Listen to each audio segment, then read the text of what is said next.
ಗುರುವೇ ದೀಕ್ಷಾ ಗುರುವೇ ಶಿಕ್ಷಾ ಗುರುವೇ ರಕ್ಷಾ ಗುರುವೇ ಸರ್ವಾಗಮೋಕ್ತ ಗುರುವೇ ಶಿವಯೋಗ ಧರ್ಮಾರ್ಥ ಭೋಗ ಗುರುವೇ ಜ್ಞಾನ ಗುರುವೇ ಸುಧೀ ಗುರುವೇ ವಾಚಾ ಗುರುವೇ ಭವರೋಗ ಶರಣಾದಿ ಬಸವಣ್ಣ ಗುರು ನಿಮಗೆ ವಿಶ್ವಗುರು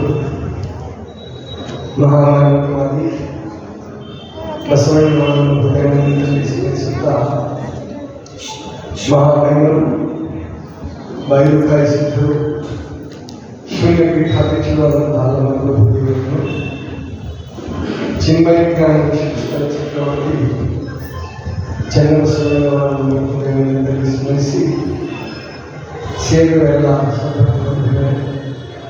ಪರಮಪೂಜ್ಯ ಮಲ್ಲಿಕಾರ್ಜುನ ಪಾದಾರಗಳಲ್ಲಿ ಶರಣಗಳನ್ನು ಸಲ್ಲಿಸಿ ಸೇರುವ ಎಲ್ಲ ಬಂಧುಗಳೇ, ನಾಯಕರೇ, ಮಕ್ಕಳೇ, ಕಲಾವಿದರೇ, ದಾಸೋಹಿಗಳೇ, ನಮಗೆಲ್ಲರಿಗೂ ಶರಣ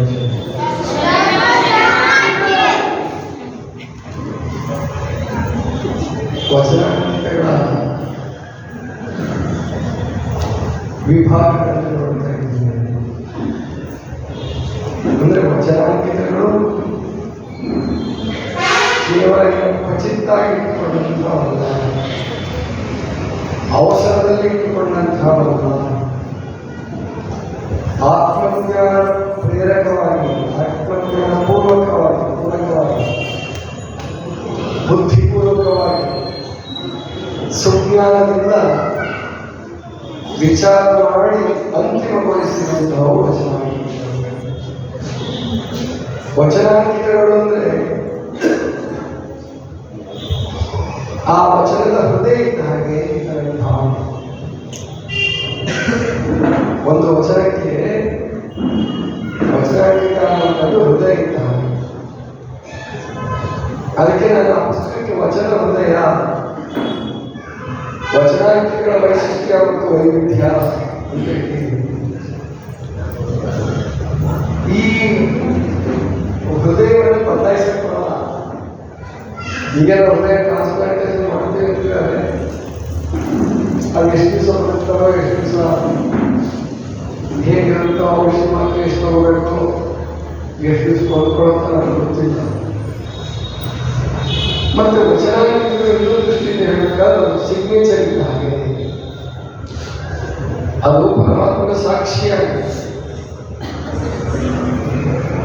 ಮಹಾಲಿಂಗದ ಸಾಕ್ಷಿಯಾಗಿ, ಇಷ್ಟಲಿಂಗದ ಸಾಕ್ಷಿಯಾಗಿ ಹೇಳ್ತಕ್ಕಂಥ ವಿಷಯಕ್ಕೆ ಅಂತಿಮ ನಿರ್ಣಯ, ಸಿಗ್ನೇಚರ್ ತರ ಸೈನ್, ರುಜು ಅಂತ ಕರೀತೀವಿ. ರುಜು ನಾವು ನಮ್ಮ ಸಿಗ್ನೇಚರ್ಗೆ ಮತ್ತೆ ಬದಲಾಯಿಸಬಾರದು. ಬೆಲೆಗಾರ ಇನ್ನೊಂದು ಸಿಗ್ನೇಚರ್ ಬದಲಾಯಿಸಿದಂತೂ ಅದು ಅಪರಾಧ. ಬಸವಣ್ಣವರು ಅವತಾರ ಪುರುಷರು, ಧರ್ಮಗುರುಗಳು, ಅವರ ಅಂಕಿತವನ್ನು ಬದಲಾಯಿಸಲಿಕ್ಕೆ ಯಾರೂ ಅಧಿಕಾರ ಇಲ್ಲ. ಬದಲಾವಣೆ ಆಯಿತು, ಮತ್ತೆ ವಾಪಸ್ ತಗೊಂಡಿದ್ದಾಯಿತು, ಏನೇನಾಯಿತು ಬಿಟ್ಟುಬಿಡೋಣ. ಆದರೆ ಲಿಂಗಾಯತ ಧರ್ಮಕ್ಕೆ ದೊಡ್ಡ ನುಕ್ಸಾನ ಆಯಿತು. ಆಗ ಕೆಲವರು ಏನು ಕೇಳ್ತಾರೆ ಅವರ ಅಭಿಮಾನಿಗಳು ಅಂದರೆ, ಸರಿ ನಮ್ಮ ಗುರುಗಳು ಮಾಡ್ತಾರೆ, ನೀವು ಮಾಡಿ. ಎಲ್ಲರ ಕೈಲಿ ಮಾಡೋಕ್ಕಾಗಲ್ಲ, ಎಲ್ಲರ ಕೈಲಿ ಎಲ್ಲ ಕೆಲಸ ಮಾಡೋಕ್ಕಾಗಲ್ಲ. ಪ್ರಕೃತಿ ಪರಮಾತ್ಮ ಒಬ್ಬೊಬ್ಬರಿಗೆ ಒಂದೊಂದು ಕೆಲಸದ ಜವಾಬ್ದಾರಿಯನ್ನು ವಹಿಸಿರುತ್ತದೆ. ಅದನ್ನು ನಾವು ಚೆನ್ನಾಗಿ ನಿರ್ವಹಿಸಿ ಅದು ಸಾರ್ಥಕವಾಗುವ ಹಾಗೆ ಉಳಿಸ್ಕೊಂಡು ಬೆಳೆಸ್ಕೊಂಡು ಹೋಗುವ ಹಾಗೆ ನಮ್ಮ ವ್ಯಕ್ತಿತ್ವವನ್ನು ಇಟ್ಕೊಳ್ಬೇಕಾಗತ್ತೆ. ಈಗ ನಾನು ಉಪವಾಸದ ಬಗ್ಗೆ ಪುಸ್ತಕ ಬರೆದಿದ್ದೀನಿ, ಆರೋಗ್ಯ ಅಂತ ಪುಸ್ತಕ ಬರೆದಿದ್ದೀನಿ, ಮನೆಗುಂಡಿ ಆರೋಗ್ಯಶ್ರೀ ಅಂತ ಯೂಟ್ಯೂಬ್ ಚಾನಲ್ ಮಾಡಿದ್ದೀನಿ. ಎಲ್ಲರೂ ಲಕ್ಷ ಮನೆಗುಂಡಿ ಆರೋಗ್ಯಶ್ರೀ ಅಂತ ಯೂಟ್ಯೂಬ್ ಚಾನಲ್ ಇದೆ. ಇಲ್ಲಿ ನಿಮಗೆ ಯಾರು ತಡವಾಗಿ ಬಂದು ಕಾಯಿಕ ಕಾರಣದಿಂದನೋ ಬೇರೆ ಕಾರಣದಿಂದನೋ ಈಗ ತಡವಾಗಿ ಬಂದು ಮೊದಲಿಂದ ನಮಗೆ ಕೇಳಿಸ್ಕೊಳಕ್ಕಾಗಿಲ್ಲ ಅಂದರೆ ಇಲ್ಲಿ ನಡೀತಕ್ಕಂಥ ಪ್ರವಚನ ಮುರುಘಾಮಠದಲ್ಲಿ ನಡೀತಕ್ಕಂಥ ಪ್ರವಚನ ಲೈವ್ ಇದೆ. ಒಂದೆರಡು ಟಿವಿಯವರು 1 ಟಿವಿಯವರು 2 ಟಿವಿಯವರು ಲೈವ್ ಕೊಡ್ತಾ ಇದ್ದಾರೆ, ಅಲ್ಲಿ ಕೇಳ್ಬೋದು. ಜೊತೆಗೆ ನೀವು ಮನೆಗುಂಡಿ ಆರೋಗ್ಯಶ್ರೀ ಯೂಟ್ಯೂಬ್ ಚಾನಲ್ಗೆ ಸಬ್ಸ್ಕ್ರೈಬ್ ಆದರೆ ಸಬ್ಸ್ಕ್ರೈಬ್ ಮಾಡ್ಕೊಂಡ್ರೆ ಅದು ಪ್ರತಿ ದಿವಸ ನಿಮಗೆ ನೋಟಿಫಿಕೇಶನ್ ಬರುತ್ತೆ. ಸಬ್ಸ್ಕ್ರೈಬ್ ಮಾಡ್ಕೊಳ್ಳೋದ್ರೆ ನಮಗೆ ಗೊತ್ತಿದೆ. ಇಷ್ಟೆಲ್ಲ ಮಾಡಿದಾಗ ಮನೆಗುಂಡಿ ಸ್ವಾಮಿಗಳು ಆರೋಗ್ಯ ವಿಷಯ ಅಂತ ಗೊತ್ತಿದೆ ಎಲ್ರಿಗೂ. ನನಗೇನಾದ್ರೂ ಶುಗರ್ ಬಂದರೆ, ನನಗೆ BP ಬಂದರೆ, ನಾನೇ ಒಂದು 3 kg ಆಗಿಬಿಟ್ರೆ ಸೆಂಚುರಿ ಹೊಡೆದ ತೂಕದಲ್ಲಿ, ಆವಾಗ ನನ್ನ ಪುಸ್ತಕಕ್ಕೆ ಏನೋ ಬೆಲೆ ಇಲ್ಲ. ಅಸಲಿ ಪುಸ್ತಕ ಅಂತಾರೆ, ಪುಸ್ತಕ ಓದಕ್ಕೆ ಮೊದಲೇ ಪುಸ್ತಕ ಓದೋದಿಲ್ಲ ಅಂಥದ್ರಲ್ಲಿ ಪುಸ್ತಕ ಬರೆದಿರೋ ಥರ ಬದುಕದೆ ಹೋದ್ರೆ ನನ್ನ ಚಿಂತನೆಗೆ, ನನ್ನ ವಿಚಾರಕ್ಕೆ ನಾನೇ ದ್ರೋಹ ಮಾಡಿಕೊಂಡಾಗುತ್ತೆ. ಆದ್ದರಿಂದ ಇನ್ನೊಬ್ಬರ ವಚನಾಂಕಿತವನ್ನು ಬದಲಾಯಿಸಲಿಕ್ಕೆ, ಅದರಲ್ಲೂ ಧರ್ಮಗುರು ಬಸವಣ್ಣನವರ ಯಾರದನ್ನು ಬದಲಾಯಿಸೋಕಿಲ್ಲ. ಇವನ್ ಏನು ಕಾಳವೆ, ಗೊಗ್ಗವೆ, ಸಂಕವೆ ಇವರ ವಚನಗಳನ್ನೂ ಕೂಡ ವಚನಾಂಕಿತಗಳನ್ನು ಬದಲಾಯಿಸೋ ಹಕ್ಕು ನಮಗಿಲ್ಲ. ಯಾರು ಕೊಟ್ಟಿಲ್ಲ, ಸಂವಿಧಾನ ಕೊಟ್ಟಿಲ್ಲ. ಪ್ರಾಯಶಃ ನಿಮಗೆ ಆಲೋಚನೆ ಮಾಡಿರಬಹುದು. ಇಟ್ಕೊಳ್ಳೋಣ, ಬೈಬಲ್ ನ್ಯೂ ಟೆಸ್ಟಾಮೆಂಟ್ ಅಂತ ಬಂತು. ಓಲ್ಡ್ ಟೆಸ್ಟಾಮೆಂಟ್ ಹಳೆಯ ಒಡಂಬಡಿಕೆ ಮತ್ತು ಹೊಸ ಒಡಂಬಡಿಕೆ ಅಂತ ಹೇಳಿ 15ನೇ ಶತಮಾನದಲ್ಲಿ ಇರ್ಬೋದು, 14ನೇ ಶತಮಾನದ ಕೊನೆ ಭಾಗ ಇರ್ಬೋದು, ಒಬ್ಬ ರಾಜ ಅನೇಕ ಜನ ಸಂತರನ್ನ ತಜ್ಞರನ್ನು ಸೇರಿಸಿ ಬೈಬಲ್ ರೈಟ್ ಮಾಡಿಸ್ತಾರೆ. ಆಗಿನ ಕಾಲದಲ್ಲಿ ಮತ್ತು ಬೈಬಲ್ಲಿನ ಓಲ್ಡ್ ಟೆಸ್ಟಾಮೆಂಟ್ ನ್ಯೂ ಟೆಸ್ಟಾಮೆಂಟಿನ ಲಕ್ಷಣ ಬೇರೆ, ವಚನ ಸಾಹಿತ್ಯದ ಲಕ್ಷಣ ಬೇರೆ. ವಚನ ಸಾಹಿತ್ಯದ ಸ್ಟ್ರಕ್ಚರ್, ವಚನ ಸಾಹಿತ್ಯದ ರೀತಿ, ವಚನ ಸಾಹಿತ್ಯದ ಲಕ್ಷಣಗಳು ಅದು ಓಲ್ಡ್ ಟೆಸ್ಟಾಮೆಂಟ್ ಕೂಡ ಎಲ್ಲವನ್ನೂ ಎಷ್ಟು ಹೇಳಕ್ಕಾಗಲ್ಲ. ಮುಂದಿನವರು ಸಂಗ್ರಹ ಮಾಡಿದರು, ಯೇಸು ಕ್ರಿಸ್ತ ಹೇಳಿದ್ದನ್ನ ಮುಂದಿನವರು ಸಂಗ್ರಹ ಮಾಡಿದರು. ಓಲ್ಡ್ ಟೆಸ್ಟಾಮೆಂಟ್ ಆಯಿತು, ಮತ್ತೆ ಡಿಬೇಟ್ ಮಾಡಿಸಿದ್ರು, ನ್ಯೂ ಟೆಸ್ಟಾಮೆಂಟ್ ಆಯಿತು, ಅಂದ್ರೆ ಹೊಸ ಒಡಂಬಡಿಕೆ ಆಯಿತು. ಅಲ್ಲಿ ಅವರು ಮಾಡಿಸಿದ ಕಾಲ ಸುಮಾರು 600-700 ವರ್ಷದ ಕೆಳಗೆ. ಅದು ಕಾಲ ಬೇರೆ ಇತ್ತು. ಮತ್ತು ಆ ಯೇಸು ಕ್ರಿಸ್ತ ಅಂಕಿತ ಹಾಕಿ ನನ್ನದೇ ಅಂತ ಹೇಳಿ ಬರ್ತಿಲ್ಲ. ಆದರೆ ವಚನ ಸಾಹಿತ್ಯ ಹಾಗಲ್ಲ.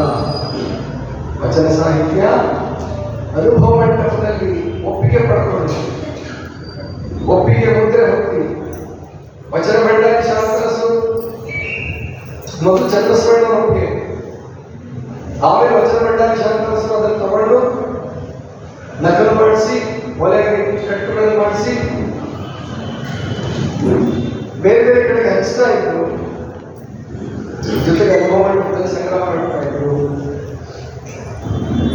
ಬಹಳ ಅದ್ಭುತವಾದಂತಹ ಕ್ರಾಂತಿ ಇದು, ಬಹಳ ಅದ್ಭುತವಾದಂತಹ ವ್ಯವಸ್ಥೆ ಇದು.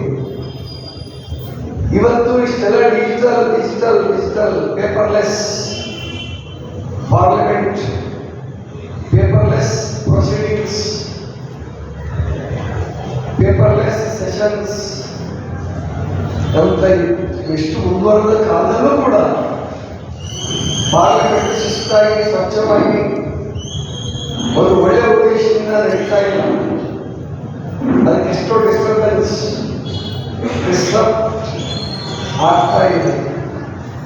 ಅವತ್ತು 12ನೇ ಶತಮಾನದಲ್ಲಿ ಕಲ್ಯಾಣದಲ್ಲಿ ಎಂಥ ಅದ್ಭುತಗಳಿಸಿದರು. ಎಲ್ಲ ಕುಲ ಜಾತಿ ಕಾಯಕಗಳಿಂದ ಪ್ರತಿನಿಧಿಗಳನ್ನು 770 ಅಮರಗಳನ್ನಾದವು. ಈ monsoon session, winter session, budget session ಅಂತ ಹೇಳಿ ಟೈಮ್ ಮಾಡಿಟ್ಕೊಂಡು ಅದರಲ್ಲೂ ಕರೆಕ್ಟ್ ಕೊಟ್ಕೊಂಡು ರೀಸೆಂಟ್ ಪೀಪಲ್ಗೆ ಆ ಪಾರ್ಲಿಮೆಂಟ್ ಇರೋಕ್ಕಾಗಲ್ಲ, ಅಷ್ಟು ಕರೆಕ್ಟ್ ಕೊಡ್ತಾರೆ. ಆದರೆ 770 ಅಮರಗಳಿರೋದು 345 ದಿವಸವೂ ಕೂಡ 27 ವರ್ಷಗಳ ಕಾಲ ಅನುಭವ ಮಂಟಪವನ್ನು ನಡೆಸಿದ್ರು. 3 ಗೋಷ್ಠಿಗಳು ನಡೀತಾ ಇತ್ತು. ಅವರವರ ಕೂದಲು ತಕ್ಕ ಹಾಗೆ ಹೋಗ್ತಿದ್ರು. ಇದು ಸಾಮಾನ್ಯ ಸಂಗತಿ ಅಲ್ಲ. ಇದ್ರ ಬಗ್ಗೆ ಸರಿಯಾಗಿ ಪರಿಚಯ ಮಾಡಿಕೊಂಡಿಲ್ಲ, ಅಭಿಮಾನ ತಾಳಿಲ್ಲ, ಅಭಿಮಾನ ಬಗ್ಗೆ ಹೇಳಿಲ್ಲ ಅನ್ನೋದು ಬಿಟ್ಟರೆ ಮುಂದಿನ ಜನಾಂಗ ಖಂಡಿತ ಇದ್ರ ಬಗ್ಗೆ ಸಂಶೋಧನೆ ಮಾಡಬೇಕು, ಹುಡುಕಾಡುತ್ತೆ. ಮುಂದಿನ ಜನಾಂಗಕ್ಕೆ ಅಗತ್ಯ ಇದೆ. ಅದು ಹೇಗಿದೆ ಅನ್ನೋದನ್ನು ಮುಂದೆ ಬಸವಣ್ಣನ ಬಗ್ಗೆ ಹೇಳುವಾಗ ಹೇಳ್ತೀನಿ. ಈಗ ಸದ್ಯಕ್ಕೆ ನಾವು ವಚನಾಂಕಿತಗಳ ವಿಭಾಗವನ್ನು ನೋಡ್ತಾ ಇದ್ವಿ. ಅದರಲ್ಲಿ 3 ವಿಭಾಗಗಳನ್ನು ಹೇಳಿದ್ದೆ, ನೆನಪಿಟ್ಕೊಂಡಿದ್ರೆ ಯಾವುದು? ಮೊದಲನೇ ವಿಭಾಗ ಯಾವುದು? ಇಷ್ಟ ದೈವ ಸೂಚಕ ಅಥವಾ ಸ್ಥಾವಲಿಂಗ ಸೂಚಕದಂತೆ ತೋರುವ ವಚನಾಂಕಿತಗಳು. 2ನೇ ವಿಭಾಗ ಇಷ್ಟ ಗುರು ಮತ್ತು ಇಷ್ಟ ಜಂಗಮರ ಹೆಸರನ್ನ ವಚನಾಂಕಿತವನ್ನಾಗಿ ಮಾಡಿಕೊಂಡವರು. 3ನೇದು ಪತಿಗೌರವ ಸೂಚಕ ವಚನಾಂಕಿತಗಳು. 4ನೇದರಿಂದ ಹೇಳಬೇಕಾಗಿತ್ತು. 4ನೇದು ವೃತ್ತಿ ಅಥವಾ ಕಾಯಕ ಸೂಚಕ ವಚನಾಂಕಿತಗಳು.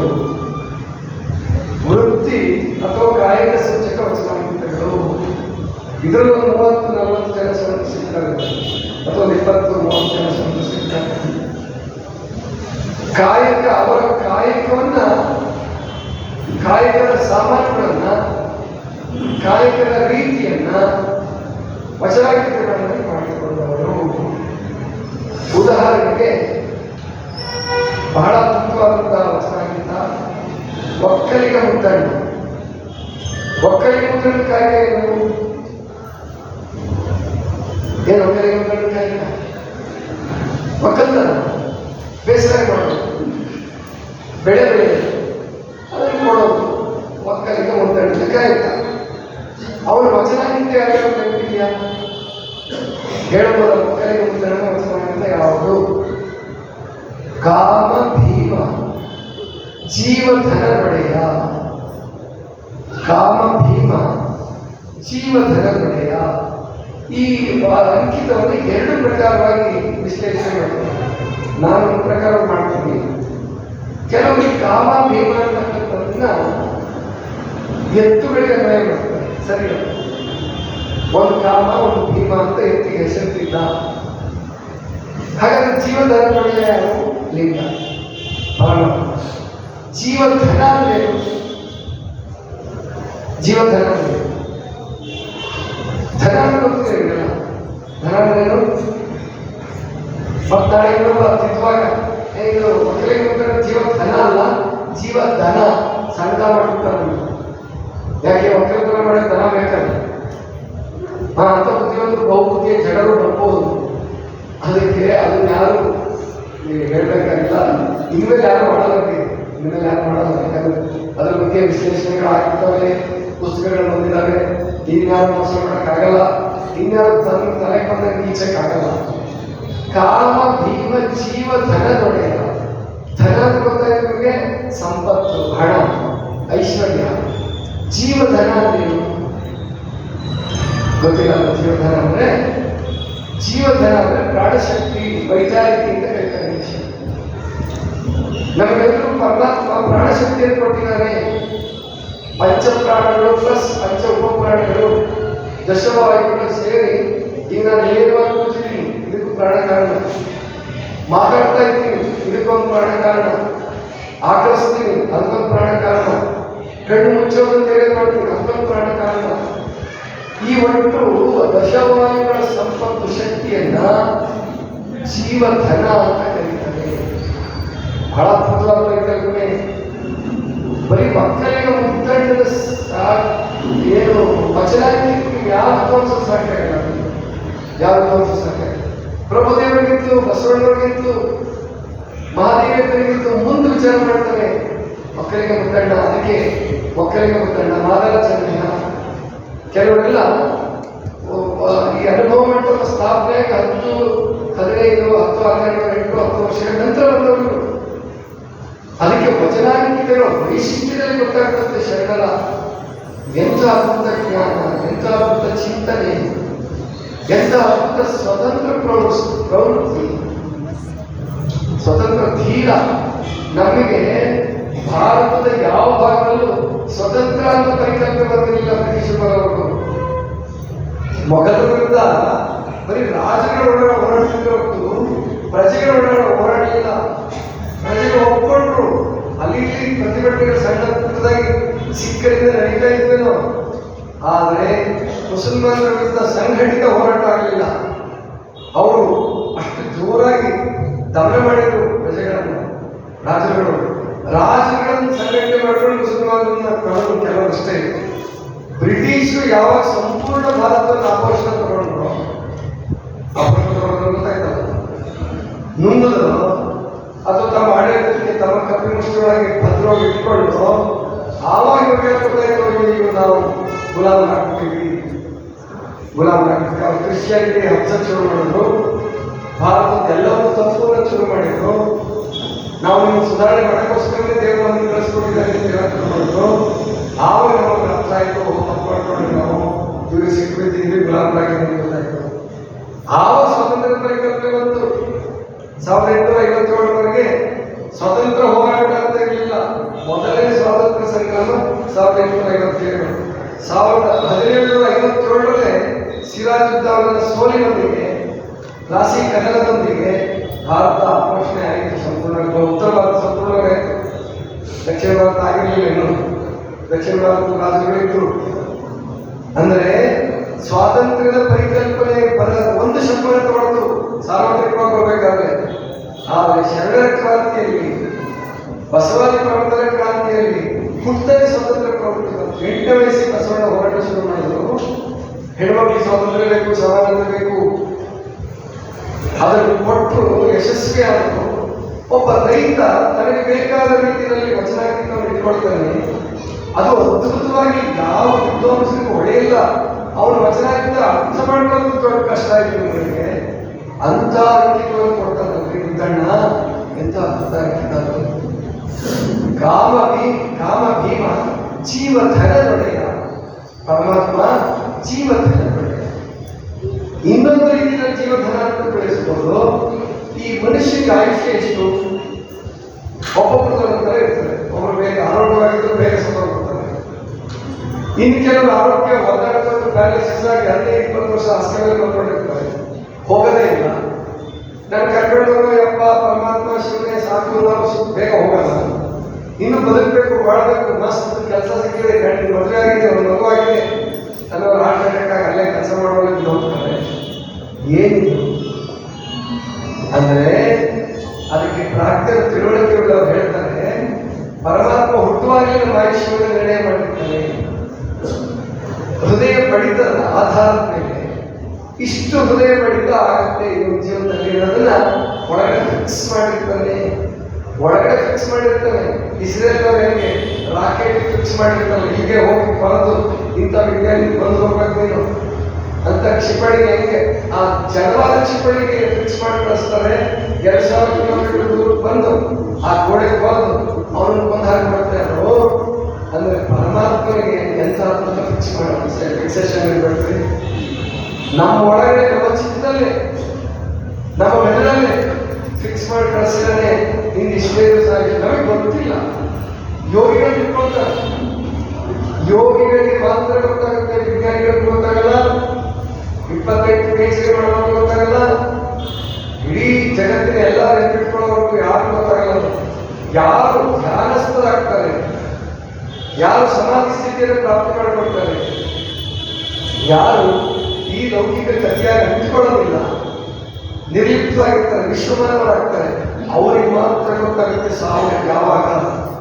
ಅಂಥವ್ರಿಗೆ ಗೊತ್ತಾಗಲ್ಲ, ಬಹಳ ಜನಕ್ಕೆ ಗೊತ್ತಾಗುತ್ತೆ, ಯೋಗಿಗಳಿಗೆ. ಬಾಕಿ ಯಾರು ಗೊತ್ತಾಗಲ್ಲ. ಯೋಗಿಗಳು ಅನೇಕ ಜನ ಸೋಗಾಣಿ ಯೋಗಿಗಳಿಗೆ ಗೊತ್ತಾಗಲ್ಲ. ದೊಡ್ಡ ದೊಡ್ಡ ಬಾಬಾಗಳು ನಾನು ಇಷ್ಟು ವರ್ಷ ಬದುಕ್ತೇನೆ ಅಂತ 14 ವರ್ಷ ಮುಂಚೆ ಸತ್ತೋಗ್ಬಿಟ್ರು. ಅವಾಗೇನೋ ಆಯುಷ್ಯ ಬಾಳ ಅಂತ ತಿಳ್ಕೊಂಡಿದ್ರು, ಅವಾಗೆ ಗೊತ್ತಾಗಿಲ್ಲ ಅವ್ರು ಸಾಯೋದು. ಅದು ಗೊತ್ತಾಗಲ್ಲ, ಪ್ರಕೃತಿ ಬಿಟ್ಟುಕೊಡಲ್ಲ. ಆದರೆ ಹೇಳ್ತಾರೆ, ವೇದಗಳ ಆಧಾರದ ಮೇಲೆ ಉಪನಿಷತ್ತುಗಳ ಆಧಾರದ ಮೇಲೆ ಹೇಳುವಾಗ ಇಷ್ಟು ಹೃದಯದ ಬಡಿತ ಇರಬೇಕು ಅಂತ ಹೇಳ್ತಾರೆ. ಅದನ್ನ ನಾವು ಹೇಗೆ ಬೇಕಾದ್ರೂ ಬಳಸ್ಕೋಬೋದು. ಈಗ ನನಗೆ ಬ್ಯಾಂಕ್ ಬ್ಯಾಲೆನ್ಸ್ ಕೊಟ್ಟಿದ್ದಾರೆ, ನಿಮ್ಮ ಅಪ್ಪ ಅಮ್ಮ ನಿಮಗೆ ಒಂದಷ್ಟು ಬ್ಯಾಂಕ್ ಬ್ಯಾಲೆನ್ಸ್ ಕೊಟ್ಟಿದ್ದಾರೆ, ಒಂದು 50 ಲಕ್ಷ ಕೊಟ್ಟಿದ್ದಾರೆ ಅಂತ ಇಟ್ಕೊಳ್ಳಿ. ನೀವು ಅದನ್ನ ಕುಡಿದು ತಿಂದು ಮೌನ್ ಮಾಡಿ ಹೊಸ ಮಾಡಿ ಜೂಜಾಡಿ ಕಾಲಿ ಹೋಗೋದು ಈ ತರ ಬೇಗ ಮುಗಿಸ್ಕೊಳ್ಬಹುದು. ಅದನ್ನ ಚೆನ್ನಾಗಿ ಬಳಸಿ ಅದನ್ನ ನೀವು ಹೆಚ್ಚು ಮಾಡಿಕೊಂಡು ಅದನ್ನು ದುಡಿಸಿ ಅಥವಾ ದಾನ ಮಾಡಿ ಪುಣ್ಯ ಕಟ್ಕೊಂಡು ಅದನ್ನು ಇನ್ನೂ ಹೆಚ್ಚು ಮಾಡ್ಕೊಳ್ಬಹುದು. ಅಂದ್ರೆ ನಿಮ್ಮೊಂದು ಸಂಪತ್ತು ಕೊಡಲ್ಪಟ್ಟಿದೆ, ಅದನ್ನು ಬಳಸ್ಕೊಳ್ಳೋದು ನಿಮ್ಮ ಮೇಲೆ ಅವಲಂಬಿತವಾಗಿರುತ್ತೆ. ಹಾಗೆ ಆಯುಷ್ಯ ಅನ್ನುವಂಥದ್ದು ಹುಟ್ಟಿದಾಗಲೇ ನಿರ್ಣಯ ಆಗಿದೆ. ಅದನ್ನು ನಾವು ಅರ್ಥ ಮಾಡಿಕೊಂಡು ಆ ಆಯುಷ್ಯವನ್ನು ಹೃದಯದ ಬಡಿತವನ್ನು ಸ್ಲೋ ಮಾಡ್ಕೊಳ್ಳುವಂತ. ಯಾಕೆ ಯೋಗಿಗಳ ಆಯುಷ್ಯ ದೀರ್ಘ ಆಗುತ್ತೆ ಅಂದ್ರೆ ಅವರು ಹೃದಯ ಬಡಿತವನ್ನು ಎಷ್ಟು ಸಾಧ್ಯವಾಗುತ್ತೋ ಅಷ್ಟು ನಿಧಾನಗತಿಯಲ್ಲಿ ಕೆಲಸ ಮಾಡ್ತಾರೆ, ಧ್ಯಾನಾಸಕ್ತರಾಗಿರ್ತಾರೆ. ಪ್ರಾಣಾಯಾಮದ ಮೂಲಕ ಕುಂಭಕ ಮಾಡಿ ಆ ಪ್ರಾಣವನ್ನು ನಿಯಂತ್ರಣ ಮಾಡ್ತಾರೆ, ಪ್ರಾಣಶಕ್ತಿಯನ್ನು ಹೆಚ್ಚು ಮಾಡಿಕೊಡ್ತಾರೆ. ಜನ್ಮಾಂತರಗಳ ಕರ್ಮವನ್ನೇ ನಿರ್ಮೂಲ ಮಾಡಿಕೊಳ್ಳುವ ಸಾಮರ್ಥ್ಯ ಮನುಷ್ಯನಿಗಿದೆ. ಅಂಥ ಅದ್ಭುತವಾದಂತಹ ವ್ಯವಸ್ಥೆ ಪರಮಾತ್ಮ ಇಟ್ಟಿದ್ದಾನೆ. ಆ ಪ್ರಾಣಶಕ್ತಿಗೆ ಹೃದಯದ ಬಡಿತಕ್ಕೂ ಕೂಡ ಜೀವ ಸಂಪತ್ತು, ವೈಟಾಲಿಟಿ, ಅದೇ resistance power, thinking power, ಸ್ಪೆಕ್ಯುಲೇಟಿಂಗ್ power ಅಂದರೆ ಚಿಂತನಾ ಶಕ್ತಿ, ವಿಚಾರ ಮಾಡುವ ಶಕ್ತಿ, ಗ್ರಹಿಸುವ ಶಕ್ತಿ, ಗ್ರಾಸ್ಪಿಂಗ್ ಪವರ್, ಇದೆಲ್ಲ ನಿರ್ಣಯ ಜೀವಧನದ ಮೇಲೆ ಇದೆ. ಅಂತ ಜೀವಧನದ ಒಡೆಯ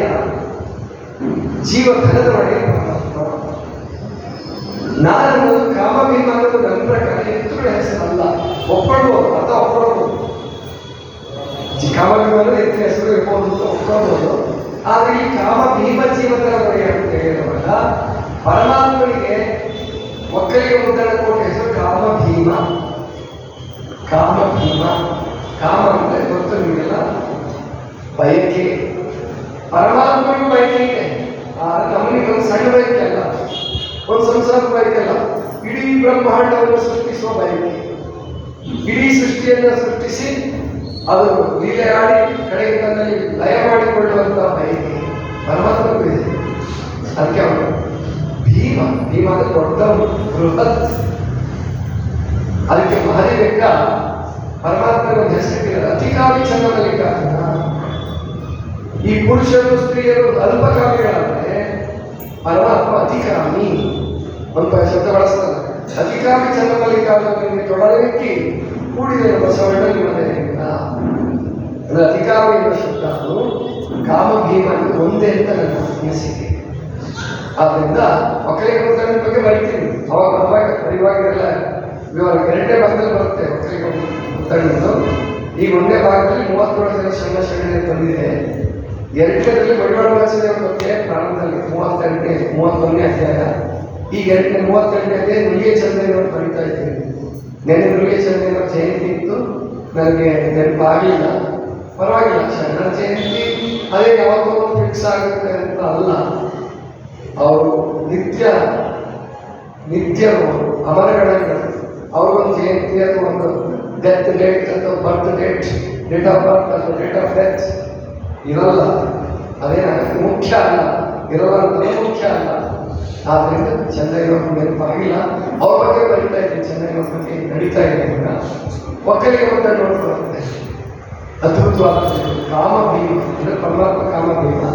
ಜೊತೆಗೆ ಜೀವಧನ ಜೀವ ಸಂಪತ್ತಿಗೆ ಪರಮಾತ್ಮ ಒಡೆಯ. ಪ್ರಾಣ ಅನ್ನುವಂಥದ್ದು ಈ ಕೆಲವು ನಾಸ್ತಿಕರು, ಬಂಡಾಯ ಸಾಹಿತಿಗಳು, ನಾಸ್ತಿಕರು ಹೇಳೋ ಪ್ರಕಾರ ಏನಿಲ್ಲ, ಶರೀರದಲ್ಲಿ ಜೀವ ಇರುತ್ತೆ, ಹೊರಟೋಗುತ್ತೆ, ಅದೇನು ಆತ್ಮನೂ ಇಲ್ಲ, ಪರಮಾತ್ಮನೂ ಇಲ್ಲ, ಏನಿಲ್ಲ, ಈ ಜೀವ ಇರೋದು ಸತ್ತ ಹೋಗೋದು, ಮತ್ತೆ ಹೊರಗಿಲ್ಲ, ಊಟಾಗಿಲ್ಲ ಅಂತ ಅವ್ರು ಹೇಳ್ತಾರೆ. ಜೀವ ಅಂದ್ರೆ ಅವ್ರ ಪ್ರಕಾರ ಬರೀ ಗಾಳಿ ಅನ್ನೋದಾದ್ರೆ ಏನ್ರಿ, ನಾಸ್ತಿಕರ ಪ್ರಕಾರ ಬರೀ ಜೀವ ಗಾಳಿ ಆಗಿದ್ರೆ ಈಗ ಸತ್ತ ಹೆಣೆ ಇಟ್ಕೊಂಡು ಬನ್ನಿ, ಒಂದು 30 ವರ್ಷಕ್ಕೆ ಯಾರು ಹಾರ್ಟ್ ಅಟ್ಯಾಕ್ ಎತ್ಕೊಂಡು ಬನ್ನಿ, ಯಾವುದೋ ಒಂದು ದ್ವಾರದಿಂದ 9 ದ್ವಾರಗಳೇ ಅಥವಾ ಮೂಗಿಂದಲೇ ಗಾಳಿ ಹೊಡಿಬೇಕು, ಶ್ವಾಸಕೋಶಕ್ಕೆ ಗಾಳಿ ತುಂಬಿಕೊಳ್ಳಿ, ಜೀವ ಬರುತ್ತಾ? ಬರಲ್ಲ. ಬರೀ ಪ್ರಾಣ ಗಾಳಿ ಅಲ್ಲ, ಗಾಳಿ ವಾಯು ಪ್ಲಸ್ ಆತ್ಮ ಈಸಿಕೊಂಡು ಜೀವಾತ್ಮ, ಅದು ಪ್ರಾಣಾತ್ಮ. ಅದು ಸುಮ್ಮನೆ ಅಲ್ಲ, ಅದು ಸರ್ವನ್ನೂ ಒಳಗೊಂಡ ಪ್ರಾಣ.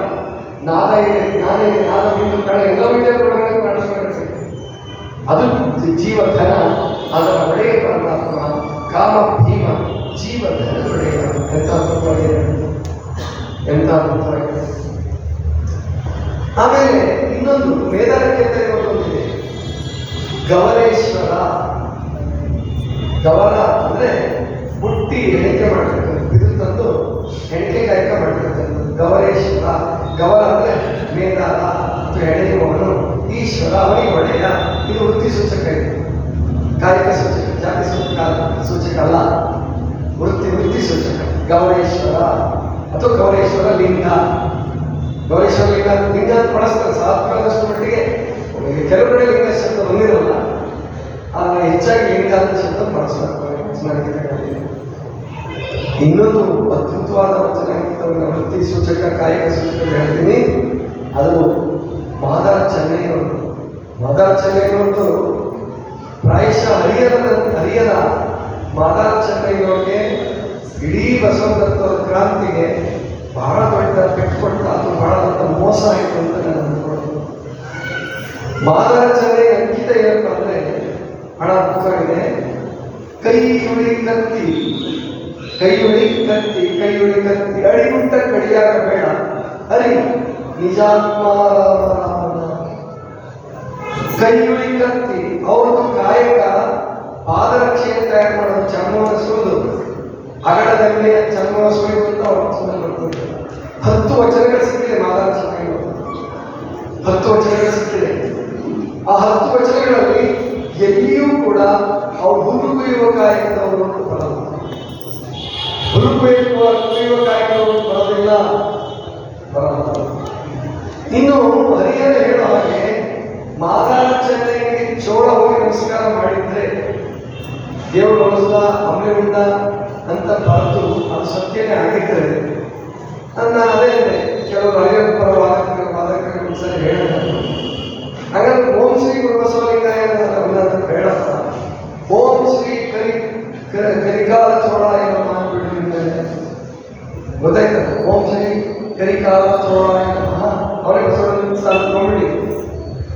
ಎಲ್ಲಿ ಅವತ್ತು ಕರಿಕಾಲ ಚೋಳದ ಕಾಲಕ್ಕೆ ಅದು ತಮಿಳುನಾಡಲ್ಲಿ ಜಾತಿ ಪದ್ಧತಿ ಜೋರಿತ್ತು. ಜಾತಿ ಪದ್ಧತಿ ತಮಿಳುನಾಡಲ್ಲಿ, ಕೇರಳದಲ್ಲಿ ವಿಪರೀತ ಇತ್ತು. ನಮ್ಮ ಕರ್ನಾಟಕ ಅಷ್ಟೊಂದು ಇರಲಿಲ್ಲ. ಯಾಕಂದ್ರೆ ನಮ್ಮಲ್ಲಿ ಶೈವ ಪದ್ಧತಿಗಳಿದ್ದು ಕಾಳಾಮುಖ ಮತ್ತು ಪಾಶುಪತ. ಕಾಳಾಮುಖ ಶೈವ ಪದ್ಧತಿ ಮತ್ತು ಪಾಶುಪತ ಶೈವ ಪದ್ಧತಿಯಲ್ಲಿ ಅಷ್ಟೊಂದು ಅತಿ ಜಾತಿ ಪದ್ಧತಿ ಇರಲಿಲ್ಲ. ಆದರೆ ಹಳೆ ವೀರಶೈವರು ಇವತ್ತು ನೀವು ತಮಿಳುನಾಡಲ್ಲಿ ಸಿಗ್ತಾರೆ. ಅವ್ರು ಇಷ್ಟಲಿಂಗ ಧಾರಿಗಳಲ್ಲ, ಜೊತೆಗೆ ಅವರು ಮಾಂಸಾಹಾರಿಗಳು. ಹಳೆ ವೀರಶೈವರು ಮಾಂಸಾಹಾರಿಗಳು ಮತ್ತು ಅವರು ಈ ಲಿಂಗವನ್ನು ಕಟ್ಟಲ್ಲ, ಅವ್ರು ಬೇರೆ ಕಟ್ತಾರೆ ಲಿಂಗ. ಅದು ನಿಮಗೆ ತೀರ್ಥಕ್ಷೇತ್ರಗಳಲ್ಲಿ ಇಟ್ಟಿರ್ತಾರೆ ಲಿಂಗ ಬಸವಣ್ಣ, ಆ ಥರ ಸಣ್ಣ ರೂಪ ಮಾಡಿ ಇಟ್ಕೊಂಡು ಅದು ಕಟ್ಟಲ್ಲ, ಅದನ್ನ ಇಟ್ಟು ಪೂಜೆ ಮಾಡ್ತಾರೆ, ಕಟ್ಟೋದಿಲ್ಲ. ಇಷ್ಟಲಿಂಗ ಇರಲಿಲ್ಲ ಅವರು. ಹಳೆ ವರ್ಷ ಇವತ್ತು ಹುಡುಕಾಡಿದ್ರೆ ತಮಿಳುನಾಡಲ್ಲಿ, ಆಂಧ್ರದ ಕೆಲವು ಭಾಗದಲ್ಲಿ ಸಿಗ್ಬೋದು.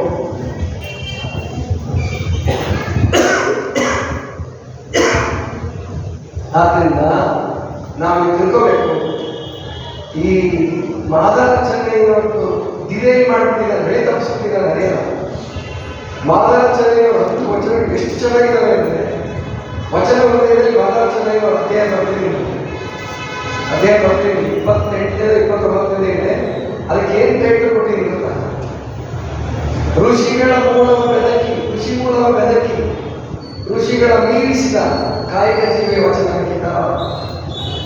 ಅಂದ್ರೆ ಋಷಿ ಮೂಲ, ನದಿ ಮೂಲ, ಇನ್ಯಾವ ಮೂರು ಮೂಲ ನೋಡಬಾರದು ಅಂತ ಹೇಳ್ತಾರೆ. ಮೂರು ಮೂಲ ನೋಡಬಾರದು. ಋಷಿ ಮೂಲ, ನದಿ ಮೂಲ, ಗುರು ಮೂಲನ ನನಗೆ ಗೊತ್ತಿಲ್ಲ. ಎರಡು ಮೂಲ ಗೊತ್ತಿಲ್ಲ. ಋಷಿ ಮೂಲ ಹುಡುಕಬಾರ್ದಂತೆ, ನದಿ ಮೂಲ ಹುಡುಕಬಾರ್ದಂತೆ. ಸುಮ್ಮನೆ ನದಿ ನೀರು ತಗೋಬೇಕು. ಅದೆಲ್ಲ ಹುಡುಕಾಡ್ಕೊಂಡು ಅಲ್ಲಿ ಯಾರೋ ಮತ್ತೆ ಏನೇನೋ ಕಲ್ಲ ಗೊತ್ತಾಯ್ತು. ಅದಕ್ಕೆ ನದಿ ಮೂಲ ನೋಡಬಾರ್ದು, ಋಷಿ ಮೂಲ ನೋಡಬಾರ್ದು. ಅವ್ರ ಜಾತಿ ವಿಜಾತಿ ನೋಡಬಾರ್ದು, ಋಷಿಗಳ ನೋಡಬಾರ್ದು, ಗುರು ಮೂಲ ಹುಡುಕಬಾರ್ದು ಅಂತ ಏನೋ ಇರ್ಬೋದು. ಆದರೆ ಋಷಿಗಳ ಜಾತಿ ಅಂತ ಇದ್ದು ಎತ್ತಾಡ್ತಾರೆ. ಬಸವಣ್ಣನ ವಚನದಲ್ಲಿ ಬರುತ್ತೆ, ಮಾತಾಚಾರ್ಯರ ವಚನದಲ್ಲಿ ಬರುತ್ತೆ. ಸಪ್ತ ಋಷಿಗಳ ಜಾತಿ ಅವ್ರು ಹುಡುಕಿ ಹೇಳ್ತಾರೆ. ಸಾಂಖ್ಯ ಶೌಚ, ದುರ್ವಾಸ ಕಪಿಲಿಗ, ದುರ್ವಾಸ ಮಚ್ಚಿಗ, ಕೌಂಡಿನ್ಯ, ನೆಪ ಋಷಿ ನಾಯಿಕ, ಅಂದ್ರೆ ಕ್ಷೌರಿಕ, ಕೌಂಡಿನ್ಯ, ಇವ್ರದೆಲ್ಲ ಜಾತಿ ಹೇಳ್ತಾರೆ. ಯಾಕೆ ಹೇಳಿದ್ರೆ ಸಪ್ತ ಋಷಿಗಳು ಯಾರು ಬ್ರಾಹ್ಮಣರಲ್ಲ. ಅದನ್ನ ಹೇಳ್ತೀನಿ ಚಂದ್ರ ಹೇಳ್ಬೇಕಾಗಿ. ಯಾರ ಹೆಸರನ್ನ ಗೋತ್ರ ಅಂತ ಬ್ರಾಹ್ಮಣ ಇಟ್ಕೊಂಡಿರೋ ಅವ್ರು ಯಾರು ಹುಟ್ಟಿದ್ದ ಬ್ರಾಹ್ಮಣರಲ್ಲ, ಸಾಧನೆಯಿಂದ ಋಷಿಗಳಾದ ಬ್ರಾಹ್ಮಣ. ಹಾಗಾದ್ರೆ ನಮ್ಮ ಶರಣರು ಸಾಧನೆಯಿಂದ ಶರಣ ಕರ್ತವ್ಯ ಒಪ್ಕೊಳ್ಳಿ ಅಂತ ಹೇಳೋದು. ನೀವು ಒಪ್ಕೊಳ್ಳೋದು ನಮಗೆ ತಲೆ ಕೆಡಿಸ್ಕೊಳ್ಳಲ್ಲ. ಆದ್ರೆ ಶರಣರು ಸಾಧಕರು. ನೀವು ಋಷಿಗಳನ್ನೇ ಒಪ್ಕೊಂಡಿದ್ದೀರೋ ಜಾತಿ ನೋಡಂತೆ ನನಗೆ ಶರಣ ಜಾತಿ ನೋಡೋಂಗಿಲ್ಲ ಅಂತ ಬಸವಣ್ಣವರು ಹೇಳ್ತಾರೆ, ಮಾಧವಾಚಾರ್ಯರು ಹೇಳ್ತಾರೆ. ಅಂತಹ ಮಹಾನ್ ಕಾಯಕ ಜೀವಿ. ಅವ್ರ ಕಾಯಕ ಹುಡುಕುವುದಲ್ಲ, ಅದು ಹರಿಹರನ ಕಲ್ಪನೆ ಅಷ್ಟೇ. ಹರಿಹರನ ಕಲ್ಪನೆ. ಏನ್ ಜೋಡ ಆನೆ ಸಮೇತ ಹೋಗಿ ಇಡೀ ಪರಿವಾರ ಸಮೇತ ಹೋಗಿ ನಮಸ್ಕಾರ ಮಾಡಿ ಬಂದು ಆನೆಗಳಿಗೆ ನಡೆಸಿಬಿಡ್ತಾನೆ. ಮಾದಾಚಾರ್ಯ ಸಿಟ್ಟು ಬಂದು ಆ ಗುಡಿಗೆ ಹೋಗಿ ಹೊಡೆದು ತಲೆ ಹೊಡೆದು ಕಂಬಕ್ಕೆ ಕೈಲಾಸ ಕೊಟ್ಟು ಶಿವಬಂದು ಕೈಲಾಸ ಕೊಟ್ಬಿಡ್ತಾನೆ. ಇದು ಕೇವಲ ಕಾವ್ಯ ಅಷ್ಟೇ. ಕಾವ್ಯ ಕಾವ್ಯ ಶರಣರನ್ನ ಕಾವ್ಯದ ಕಡೆ ನೋಡಬೇಡಿ. ಕಾವ್ಯದ ಕಡೆ ನೋಡಿದ್ರೆ ನಿಮಗೆ ಮಾರ್ಗ ಕಳ್ಕೊಳ್ತೀರ. ಮಾರ್ಗ ಸಂಶೋಧಕರೇ ಕಳ್ಕೊಳ್ಬೇಕಾದ್ರೆ ನಮ್ಮಿಂದ ಗತಿಯೇ. ಆದ್ರಿಂದ ವಚನಗಳಿಂದ ನೋಡೋಣ. ಮಾತಾಡ್ತಾರೆ 10 ವಚನಗಳು ಸಿಕ್ಕಿದೆ. ಅವರ ಕಾಯಕ ಪಾದರಕ್ಷೆಯಾಗಿರೋದು ಕೈಯುಳಿ ಕತ್ತಿ. ಕೈಯುಳಿ ಅದು ಮಾಮೂಲು ಚರ್ಮ ಸುಲಿಯೋದು.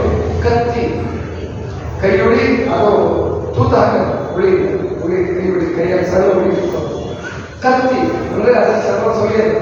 ಅಡಿಗುಂಟ ಅಡಿಗುಂಟ ಅಂದ್ರೆ ಕೆಳಗಡೆ ಚರ್ಮ ಕತ್ತರಿಸ್ಬೇಕಾದ್ರೆ ಒಂದು ಇದರ ಆಧಾರ ಇಟ್ಕೊಂತ ಅದನ್ನ ಕೇಳಿದೆ.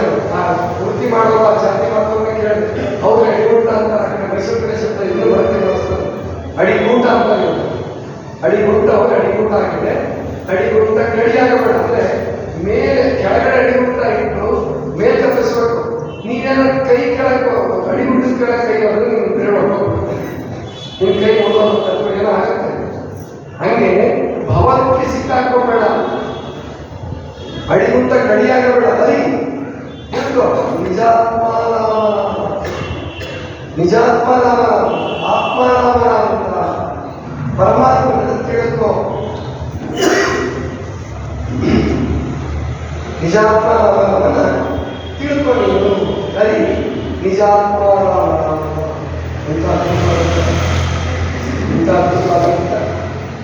ಈ ಅಂಕಿತದ ಬಗ್ಗೆ ಹರಿಹರ ವಿಚಾರಣೆ ಮಾಡಿದ್ದಾರೆ. ನನಗೆ ಹಂಗೆ ಅನ್ಸೋದು ಹರಿಹರ ಇಷ್ಟಲಿಗೆ ಧಾರಕನಲ್ಲ. ಹರಿಹರ ಇಷ್ಟಲಿಗೆ ಧಾರಕ ಅಂತ ಯಾರಾದ್ರೂ ಪ್ರೂವ್ ಮಾಡಿ. ಹರಿಹರ ಭಕ್ತರ ಬಂದಿದ್ರೆ ಹರಿಹರ ಕವಿ ಇಷ್ಟಲಿಗೆ ದರ್ಶನವಿಲ್ಲ. ಅವನು ಸ್ಥಾವರಲಿಂಗ ಪೂಜಕ, ಪಕ್ಕ ಶೈವ. ಲಿಂಗಾಯತ ಧರ್ಮಕ್ಕೂ ಹರಿಹರಗೂ ಸಂಬಂಧವೇ ಇಲ್ಲ. ಶರಣರ ಬಗ್ಗೆ ಬರೆದಿದ್ದಾನೆ. ಯಾಕೆ ಬರೆದಿರೋ ಬರೆಯಲಿಕ್ಕೆ ಸ್ಥಾವರಿಲ್ಲ. ಆದ್ರೆ ಅವನ ಸಾಹಿತ್ಯವನ್ನ ಭಕ್ತಿ ದೃಷ್ಟಿಯಿಂದ ತಗೋಬೇಕು ಅಂತ ಬೇರೆ ಯಾವ ದೃಷ್ಟಿ ತಗೋಬೇಕು. ಗೊತ್ತಾಯ್ತಲ್ವಾ? ಅಡಿಗುಂಟ ಅರಿ ನಿಜಾತ್ಮನಾಮ ಇದು ವೃತ್ತಿ ಸೂಚಕ ವಚನ ಅಂತ ಗೊತ್ತಾಯ್ತಲ್ಲ. 5ನೇದು ಸ್ವಭಾವ ಸೂಚಕ ವಚನಕ್ಕಿಂತ 4ನೇ ಭಾಗ ವೃತ್ತಿ ಅಥವಾ ಕಾಯಿಕ ಸೂಚಕ ವಚನಕ್ಕಿಂತ ಆಯ್ತಲ್ಲ. 5ನೇದು ಸ್ವಭಾವ ಸೂಚಕ ವಚನಕ್ಕಿಂತ. ಸ್ವಭಾವ ತಮ್ಮ ತಮ್ಮ ಸ್ವಭಾವಕ್ಕನುಸಾರವಾಗಿ ವಚನಕ್ಕಿಂತ ಇಟ್ಕೊಂಡಿದ್ದಾರೆ. ನಿಮಗೆ ಪರಿಚಯ ಇರಬೇಕು. ಶರಣರು ಕೇಳ್ತೀನಿ ನೋಡೋದು ಹೇಳ್ತೇನೆ. ನಗೆಯ ಮಾರಿತಂದೆ ಹೆಸರು ಹೇಳಿದ ನಗೆಯ ಮಾರಿತಂದೆ ಅವ್ರ ವಚನಕ್ಕಿಂತ ಗೊತ್ತಿದೆಯಾ? ಅವ್ರ ವಚನಕ್ಕಿಂತ ಗೊತ್ತಿದೆಯಾ? ಆತುರವೈರಿ ಮಾರೇಶ್ವರ. ಆತುರವೈರಿ ಮಾರೇಶ್ವರ. ಮಾರೇಶ್ವರ ಕಾರಣ ಕಾಮ, ಕಾಮನಿಗೆ ಒಡೆಯ ಮಾರೇಶ್ವರ, ಈಶ್ವರ ಮಾರೇಶ್ವರ. ಸರಿ, ಆತುರವೈರಿ ಅಂತ ಅಂತಾರೆ. ಎಲ್ಲಿ ಅವಸರ ಪ್ರವೃತ್ತಿ ಇರ್ತದೆ ಪರಮಾತ್ಮನೆಯಲ್ಲ, ಧನದ ಆತುರ, ಹಣದ ಹುಚ್ಚು, ಆತುರ ಹುಚ್ಚು ಅಂತ ತಗೋಬಹುದು, ಅವಸರ ಅಂತ ತಗೋಬಹುದು, ಸಮಯ ಸಾಧಕತನ ಅಂತ ತಗೋಬಹುದು. ಆತುರ ವೈರಿ ಇಂಥವಕ್ಕೆಲ್ಲ ವೈರಿ ಪರಮಾತ್ಮನ ಒಲಿಸ್ಕೊಳಕ್ಕಾಗಲ್ಲ. ನೀನು ಅವಸರ ಮಾಡಿದ್ರೆ, ಆತುರ ಮಾಡಿದ್ರೆ ಪರಮಾತ್ಮ ಒಲೆಯಲ್ಲ. 15% ಮಾಡ್ಕೊಬಿಟ್ಟು ಇದು ಸ್ವಭಾವ ಸೂಚಕ. ನಿಧಾನ ಪ್ರವೃತ್ತಿ, ಸ್ಲೋ ಮೂಮೆಂಟ್. ಕೆಲವರು ಇರ್ತಾರೆ ಬಹಳ ಸಾತ್ವಿಕರು, ಸಮಾಧಾನಿಗಳು, ಅವರ ಆನಂದವಾಗಿರ್ತಾರೆ ಜೀವನ. ಅವ್ರಿಗೇನು ಆಗಬೇಕಾಗಿಲ್ಲ, ಅವ್ರಿಗೇನು ಆಗಬೇಕಾಗಿಲ್ಲ, ಖುಷಿಯಾಗಿರ್ತಾರೆ. ಸಿಗಲಿ ಸಿಗಲಿ, ಬೈಲಿ ಯಾರು ಹೊರಳಿ ಏನಾರು ಮಾಡಿ ಆನಂದವಾಗಿರ್ತಾರೆ. ಅಂತಹ ಸ್ವಭಾವಗಳು, ಶಾಂತ ಸ್ವಭಾವಗಳು ಆತ್ಮದಲ್ಲಿ ಹೇಳಿ ಒಬ್ರು ಬಾಯ್ಬಿಡಲ್ಲ. ಏನು ಸ್ಟ್ರೈಕ್ ಮಾಡ್ತಾರೆ ನಂದು ಸ್ವಲ್ಪ ಧ್ವನಿ ಜೋರು ಮಾಡಿಸಿರ್ತೀನಿ. ದೂರದಲ್ಲಿ ಯಾರು ನೋಡೋದು ರಾಜಕಾರಣ ಭಾಷೆ ಇರಬೇಕು ಅಂತ ಅನಿಸ್ಬಿಟ್ಟು ನೀವು ಕೂತ್ಕೊಂಡಿರೋ ನೋಡಿದ್ರೆ ವಿರೋಧ ಪಕ್ಷದ ಮಾತಾಡ್ತಾರೆ ಆತುರವಾಗಿ ನೋಡಿ. ಮತ್ತೆ ಹೇಳ್ತೇನೆ ಆತುರವಾಗಿ ಬಾರಿಸ ಅದು ನೀವು ಮಸಾಲ ಹಾಕಿದ್ರೆ ಪಾಪ ಕುಡೋ ಸಿಗೋದೇನೋ ವೈಶ್ವ ಚಂದ್ರ ಕಂಡು ಖರ್ಚಿಲ್ಲ. ಇವೆಲ್ಲ ಅಪರಿಚಿತ ಸ್ವಲ್ಪ ಯಾಕೆ ಓದಕ್ಕೆ ಹೋಗಲ್ಲ. ಆಣೆ ಇಟ್ಕೊಂಡಿರ್ತೇವೆ ನಮ್ಮ ಮನೆಗೆ, ಅವರ ಆಣೆ ನಾವು ಓದುವುದಿಲ್ಲ. ಹೌದಲ್ರಿ? ಹಂಗೆ ಯಾರು ಇಟ್ಕೊಂಡಿದ್ರೆ ಆ ಆಣೆ ನಾನು ವಾಪಸ್ ತಗೊಳ್ತೀನಿ ನಿಮ್ಮ ಪರವಾಗಿ, ಇನ್ಮೇಲೆ ಓದೋದು ಸ್ವಲ್ಪ ವಚನ ಹೊಡೆಯಕ್ಕೆ ಇಷ್ಟಪಟ್ಟಿದ್ರು. ಓದ್ರಿ, ನಿಮ್ಗೆ ಓದಿಸ್ಕೊಂಡು ಹೋಗುತ್ತದು ಓದ್ರಿ. ಗೊತ್ತಾಯ್ತಲ್ಲ? ಆತ್ಮವಾಗಿ ಮಾನೇಶ್ವರ ಗೊತ್ತಾಯ್ತಾ? ಯಾವ್ದು ವಚನಕ್ಕಿಂತ ನಗೆಯ ಮಾನ. ಇನ್ನೊಬ್ಬರು ವಚನ ಕೇಳಿದ್ರೆ ಅವ್ರ ಹೆಸರು ಕೇಳೇ ಇಲ್ಲ. ಎಲೆಗಾರ ಕಾಮಣ್ಣ. ಎಲೆಗಾರ ಕಾಮಣ್ಣ ಅಂತ ಅವ್ರ ಹೆಸರು. ಎಲೆ ಕೊಡ್ತಿದ್ದೇನೋ, ತಾಂಬೂಲ ಕೊಡ್ತಿದ್ದೇನೋ, ಎಲೆಗಾರ ಎಲೆಗಾರ ಎಲೆಗಾರ ಅಂತ ಹೆಸರು ಕೊಟ್ಟು ಎಲೆಗಾರ ಕಾಮಣ್ಣ. ಅವನು ವಚನಾಗಿದೆ ಗೊತ್ತಾ? ಅದು ಸ್ವಭಾವ ಸೂಚಕ ಆತುರೇಶ್ವರ. ಅವರ ವಚನಕ್ಕೇನು? ಆತುರೇಶ್ವರ. ಅಂದ್ರೆ ನೀನು ಆರಾಮಾಗಿ ಕೂತ್ಕೊಂಡು ಮುಂದಿನ ಮೇಲೆ ಗೊತ್ತಿಲ್ಲಪ್ಪ, ಈಗಲೇ ಆತ್ಮ ಮಾಡು, ಸಾಧ್ಯ ಮಾಡು, ಒಲಿಸ್ಕೋ. ಪರಮಾತ್ಮ ನಿನ್ನ ತೀವ್ರತೆ ಮಾತ್ರ ಹೊಡಿತಾನೆ. ಸುಮ್ಮನೆ ಕೂತ್ಕೊಂಡ್ರೆ ಆಲಸ್ಯ ಒಲಿಯಲ್ಲ. ಅದಕ್ಕೆ ಅವನ ಆತುರೇಶ್ವರ. ಆದರೆ ಎಲೆಗಾರ ಕಾಮಣ್ಣ ನಗೆ ಮಾಡಿದಂತೆ ಇಬ್ರು ಜಗಳ ಆಗಿಲ್ಲ. ಇಬ್ರು ಜಗಳ ಆಗಿಲ್ಲ. ನೀನು ಹೆಂಗೆ ಇಟ್ಕೊಂಡಿದ್ದೀನಿ ಪರಮಾತ್ಮ ಆತುರವಾಗಿ ಆತ್ಮ ಮಾಡೋದು ಸಿಗಲ್ಲ ಅಂತ ನಗೆ ಮಾಡಿದ ಅವನಂದಿಲ್ಲ. ಇವರು ಏನಾದ್ರು ವಿರುದ್ಧವಾಗಿರ್ತಂತೆ ಕಾಮಣ್ಣ ಅಂದಿಲ್ಲ. ಸ್ವಭಾವ ಸೂಚಕ. ಅವರ ಸ್ವಭಾವ ಪ್ರತಿಯೊಬ್ಬರ ಸ್ವಭಾವವನ್ನು ಗೌರವಿಸಿದ ಸ್ವಭಾವವನ್ನು ಮೀರಿ ಲಿಂಗ ಭಾವದಲ್ಲಿ ನಿಂತ ಶರಣರು. ಅದು ಗೊತ್ತಿಲ್ಲ ನಮಗೆ. ಸ್ವಭಾವ ಮೀರಿ ಲಿಂಗ ಭಾವದಲ್ಲಿ ನಿಂತವರು ಶರಣರು, ಅದು ನಿಜ. ಆದರೆ ಆ ಸ್ವಭಾವ ಸೂಚಕ ವಚನಗಳಿದ್ದಾರೆ. ಇನ್ನೊಬ್ಬ ವಚನ ಬಹಳ ಅದ್ಭುತವಾದ ವಚನ ಮರುಳಶಂಕರ ದೇವರು. ಅವರು ಸ್ವಭಾವ ಸೂಚಕರೇ. ಮರುಳಶಂಕರ ದೇವರು ಕಾಯಕ ಭಕ್ತರಿಗೆಲ್ಲ ಪ್ರಸಾದ ನೀಡೋದು, ಪ್ರಸಾದ ತಯಾರು ಮಾಡೋದು. ಮತ್ತು ಅದು ತಪ್ಪು ತಿಳ್ಕೊಂಡು ಪ್ರಸಾದ ಕೊಂಡದಿಂದ ಎಲೆ ಚೆಲ್ಲಿರ್ತಾರೆ, ಅದರಿಂದ ಎತ್ಕೊಂಡು ತೋರಿಸ್ಬಿಟ್ಟಿದ್ದಾರೆ. ಅದು ತಪ್ಪು. ಪ್ರಸಾದ ಕೊಂಡಾಗಿ ನೀರು ತಪ್ಪು ತಿಳ್ಕೊಂಡ್ರೆ ಅಡಿಗೆ ಮನೆ ಅಷ್ಟೇ. ದಾಸೋಹ ಅಲ್ಲಿ ಪ್ರಸಾದ ತಯಾರು ಮಾಡ್ತಿದ್ರು. ಅದಕ್ಕೆ ಅವರು ವಚನ ಶುದ್ಧ ಸಿದ್ಧ ಪ್ರಸಿದ್ಧ ಪ್ರಸನ್ನ ಪ್ರಭುವೇ ಶಾಂತ ಮಲ್ಲಿಕಾರ್ಜುನ. ಕೊನೆಗೆ ನಿಮ್ಮ ಧರ್ಮ ನಿಮ್ಮ ಧರ್ಮ ನಿಮ್ಮ ಧರ್ಮ 3 ಸಾರಿ ಬರೀತಾರೆ. 3 ಸಾರಿ ಬರೀತಾರೆ. ಅದು ಅವ್ರ ವೈಶಿಷ್ಟ್ಯ. ಇಲ್ಲಿ ಅದ್ಭುತವಾಗಿ ಬರೀತಾರೆ. ಶುದ್ಧ ಸಿದ್ಧ ಪ್ರಸಿದ್ಧ ಪ್ರಸನ್ನ. ಅದು ಪ್ರಸಾದದ ತತ್ವಗಳಿವೆ. ಶುದ್ಧ ಪ್ರಸಾದ, ಸಿದ್ಧ ಪ್ರಸಾದ, ಪ್ರಸಿದ್ಧ ಪ್ರಸಾದ, 3 ಪ್ರಸಾದ. ಏಕಾದಶ ಪ್ರಸಾದ ಹೇಳ್ತಾರೆ. ಅದರಲ್ಲಿ 3 ಪ್ರಸಾದಗಳಿವೆ. ಶುದ್ಧ ಸಿದ್ಧ ಪ್ರಸಿದ್ಧ ಪ್ರಸನ್ನ ಪ್ರಭುವೇ. ಪ್ರಭುಗಳ ಬಗ್ಗೆ ಬಹಳ ಪ್ರೀತಿ ಅವರಿಗೆ. ಅದರ ಪ್ರಭುಗಳೇ ವರ್ಣಶಂಕರದಲ್ಲಿ ಒಂದು ತಿಳಿಸ್ಕೊಟ್ಟವು. ಆದ್ದರಿಂದ ಶುದ್ಧ ಸಿದ್ಧ ಪ್ರಸಿದ್ಧ ಪ್ರಸನ್ನವೇ ಶಾಂತ ಪಂಡಿತ, ಇದು ಅವರ ಸ್ವಭಾವ, ಶಾಂತ. ಯಾರು ಬೇಕಾದ ಏನಾರ ಹೇಳ್ಕೊಂಡು ಹೋಗಿಲ್ಲ. ಮರುಳಶಂಕರದವ್ರು ಇದ್ರೂ ಗೊತ್ತಿರಲಿಲ್ಲ ಅಂತ ಕೇಳಿದ್ರು ಎಷ್ಟೋ ವರ್ಷ. ಅದು ಉತ್ಪ್ರೇಕ್ಷೆ ಮಾಡ್ತಾನೆ ಸಾಮರಸ್ಯ. ಬಸವಣ್ಣನಿಗೂ ಗೊತ್ತಿರಲಿಲ್ಲ, ಬಸವಣ್ಣನಿಗೂ ಗೊತ್ತಿತ್ತು. ಆದರೆ ಇವರು ಇಷ್ಟು ದೊಡ್ಡವರು ಅಂತ ಗೊತ್ತಿಲ್ಲ.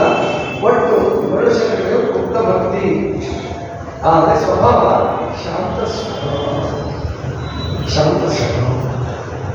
ಇನ್ನೊಬ್ಬ ಮುಕ್ತಿನಾಥಯ್ಯ, ಎಚ್ಚರಿಕೆಕಾರಿಯ ಮುಕ್ತಿನಾಥಯ್ಯ, ಅವನು ಬರುತ್ತದೆ ಶುದ್ಧ ಸಿದ್ಧ ಪ್ರಸಿದ್ಧ ಕುರಂಗೇಶ್ವರ ಲಿಂಗ. ಕುರಂಗೇಶ್ವರ ಲಿಂಗ, ಕುರಂಗ ಅಂದರೆ ಜಿಂಕೆ ಅಂತ. ಪ್ರಾಯಶಿಗಳು ಮುಕ್ತಿನಾಥಯ್ಯ ಎಚ್ಚರಿಕೆ ಕಾಯಕ ಮಾಡಿ ಬೆಳಗ್ಗೆ ಎಬ್ಸೋದು ಹೋಗಿ ಜಾಗ್ರತೆ ತಗೊಂಡು ಎಚ್ಚರಿಕೆ ಕಾಯಕ ಬಸವಣ್ಣ ಸಂಶೋಧನೆ ಹೊಸ ಕಾಯಕ ಸೃಷ್ಟಿ ಮಾಡಬೇಕು. ಶರಣ ಬೇಗ ಎದ್ದೇಳಬೇಕು.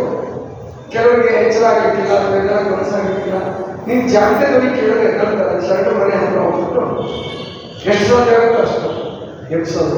ಆದರೆ ಕುರಂಗೇಶ್ವರ ಇವರು ಒಬ್ಬರೇ ಇಲ್ಲ, ಇದನ್ನು ತಿಳ್ಕೊಬೇಕು. ಇವರು ಪ್ರಮುಖರು, ಎಚ್ಚರಿಕೆ ಕಾಯಕದ ಮುಖ್ಯಸ್ಥರು ಮುಕ್ತಿನಾಥಯ್ಯ. ಆದರೆ 100 ಜನ, ಯಾಕಂದ್ರೆ 1000 ಜನ ಎಬ್ಬಿಸ್ಬೇಕಾದ್ರೆ ಒಬ್ಬರೇ ಇರೋದು, ಎಲ್ಲರೂ ಇರ್ತಾರೆ. ಆಯಾ ಓಣಿಗೆ ಸಂಬಂಧಪಟ್ಟ ಹಾಗೆ ಅವರು ಕೊಟ್ಟಿದ್ರು. ಇವರು ವಚನಕಾರರಾಗಿದ್ದಾರೆ, ತುಂಬ ಒಳ್ಳೆ ವಚನಗಳಿದೆ. ಕೂಡ ಇವ್ರದ್ದು 2 ಭಾಗ ಬರುತ್ತೆ. ಶುದ್ಧ ಸಿದ್ಧ ಪ್ರಸಿದ್ಧ ಕುರಂಗೇಶ್ವರ ಲಿಂಗ. ಕುರಂಗ ಜಿಂಕೆ ಅಂತ, ಅಂದರೆ ಜಿಂಕೆ ಒಳ್ಳೆ ಚಟುವಟಿಕೆ ಇದ್ರು ಸ್ವಭಾವ. ಅದಕ್ಕೆ ಈಶ್ವರ ಸೇರಿಸ್ಕೊಂಡು ಕುರಂಗೇಶ್ವರ ಅಂತ ಮಾಡಿ. ಇದು ಸ್ವಭಾವ ಸೂಚಕ.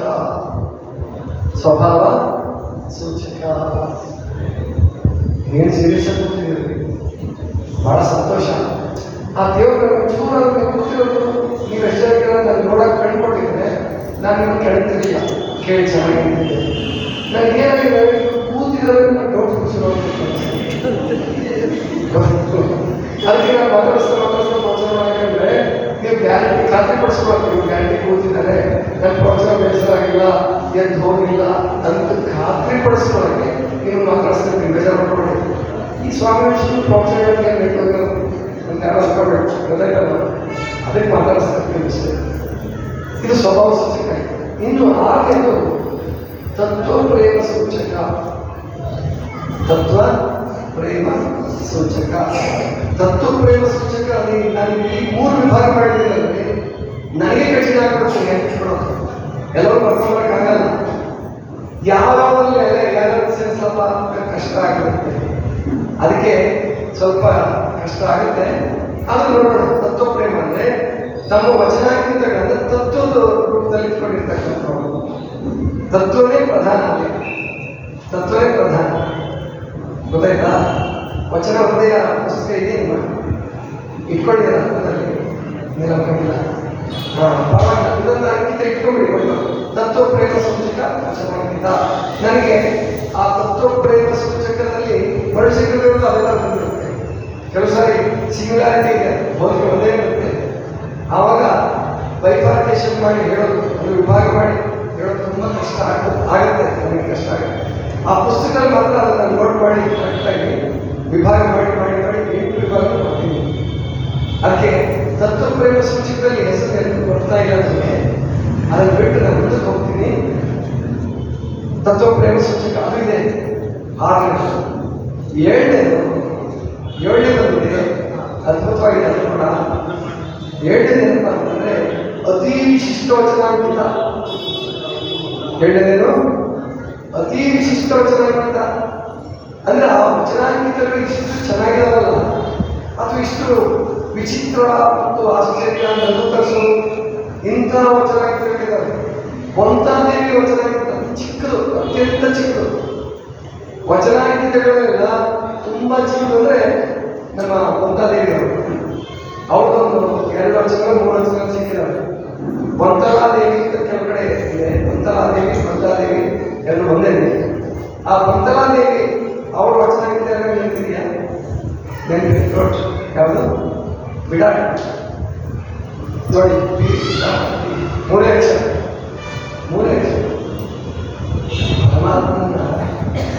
ಬಿಡಾಡಿ ಅಂತ ಹೇಳ್ತಾರೆ. ಆ ದೇವರಿಗೂ ಸಿಟ್ಟು ಬಂದಿಲ್ಲ, ನಗು ಬಂದಿಲ್ಲ. ಅವನಿಗೆ ಸಿಟ್ಟು ಮಾಡ್ಕೊಳಕ್ಕೆ ದೇಹ ಇಲ್ಲ, ನಗು ಹೊರಗೆ ಮುಖನೇ ಇಲ್ಲ ಅವನಿಗೆ. ಆ ಶರಣರನ್ನು ನಕ್ಕಿರ್ತಾರೆ, ಶರಣ ನಕ್ಕಿರ್ತಾರೆ. ಎಂತ ಯಾಕೆ ಬಿಡಾಡಿದ್ರು? ಹೊರಗಣ ಬಯಲು, ಊರ ಹೊರಗಣ ಬಯಲು, ಊರ ಹೊರಗಣ ಬಯಲು. ನೀವು ಯಾರು ಕಟ್ಟಕ್ಕಾಗಲ್ಲ. ಬಿಡಾಡಿ ನಾಯಿ ಅಂತ ಮತ್ತೆ ಬಿಡಾಡಿ ನಾಯಿ ಇರ್ತವಲ್ಲ, ಅದಕ್ಕೆ ಹೋಗಿ ಕೊಡ್ತಾರೆ ಪರಮಾತ್ಮನಿಗೆ, ಅದಕ್ಕೆ ಹೋಗಿ ಕೊಡ್ತಾರೆ ನೋಡಿ ಬಿಡಾಡಿ.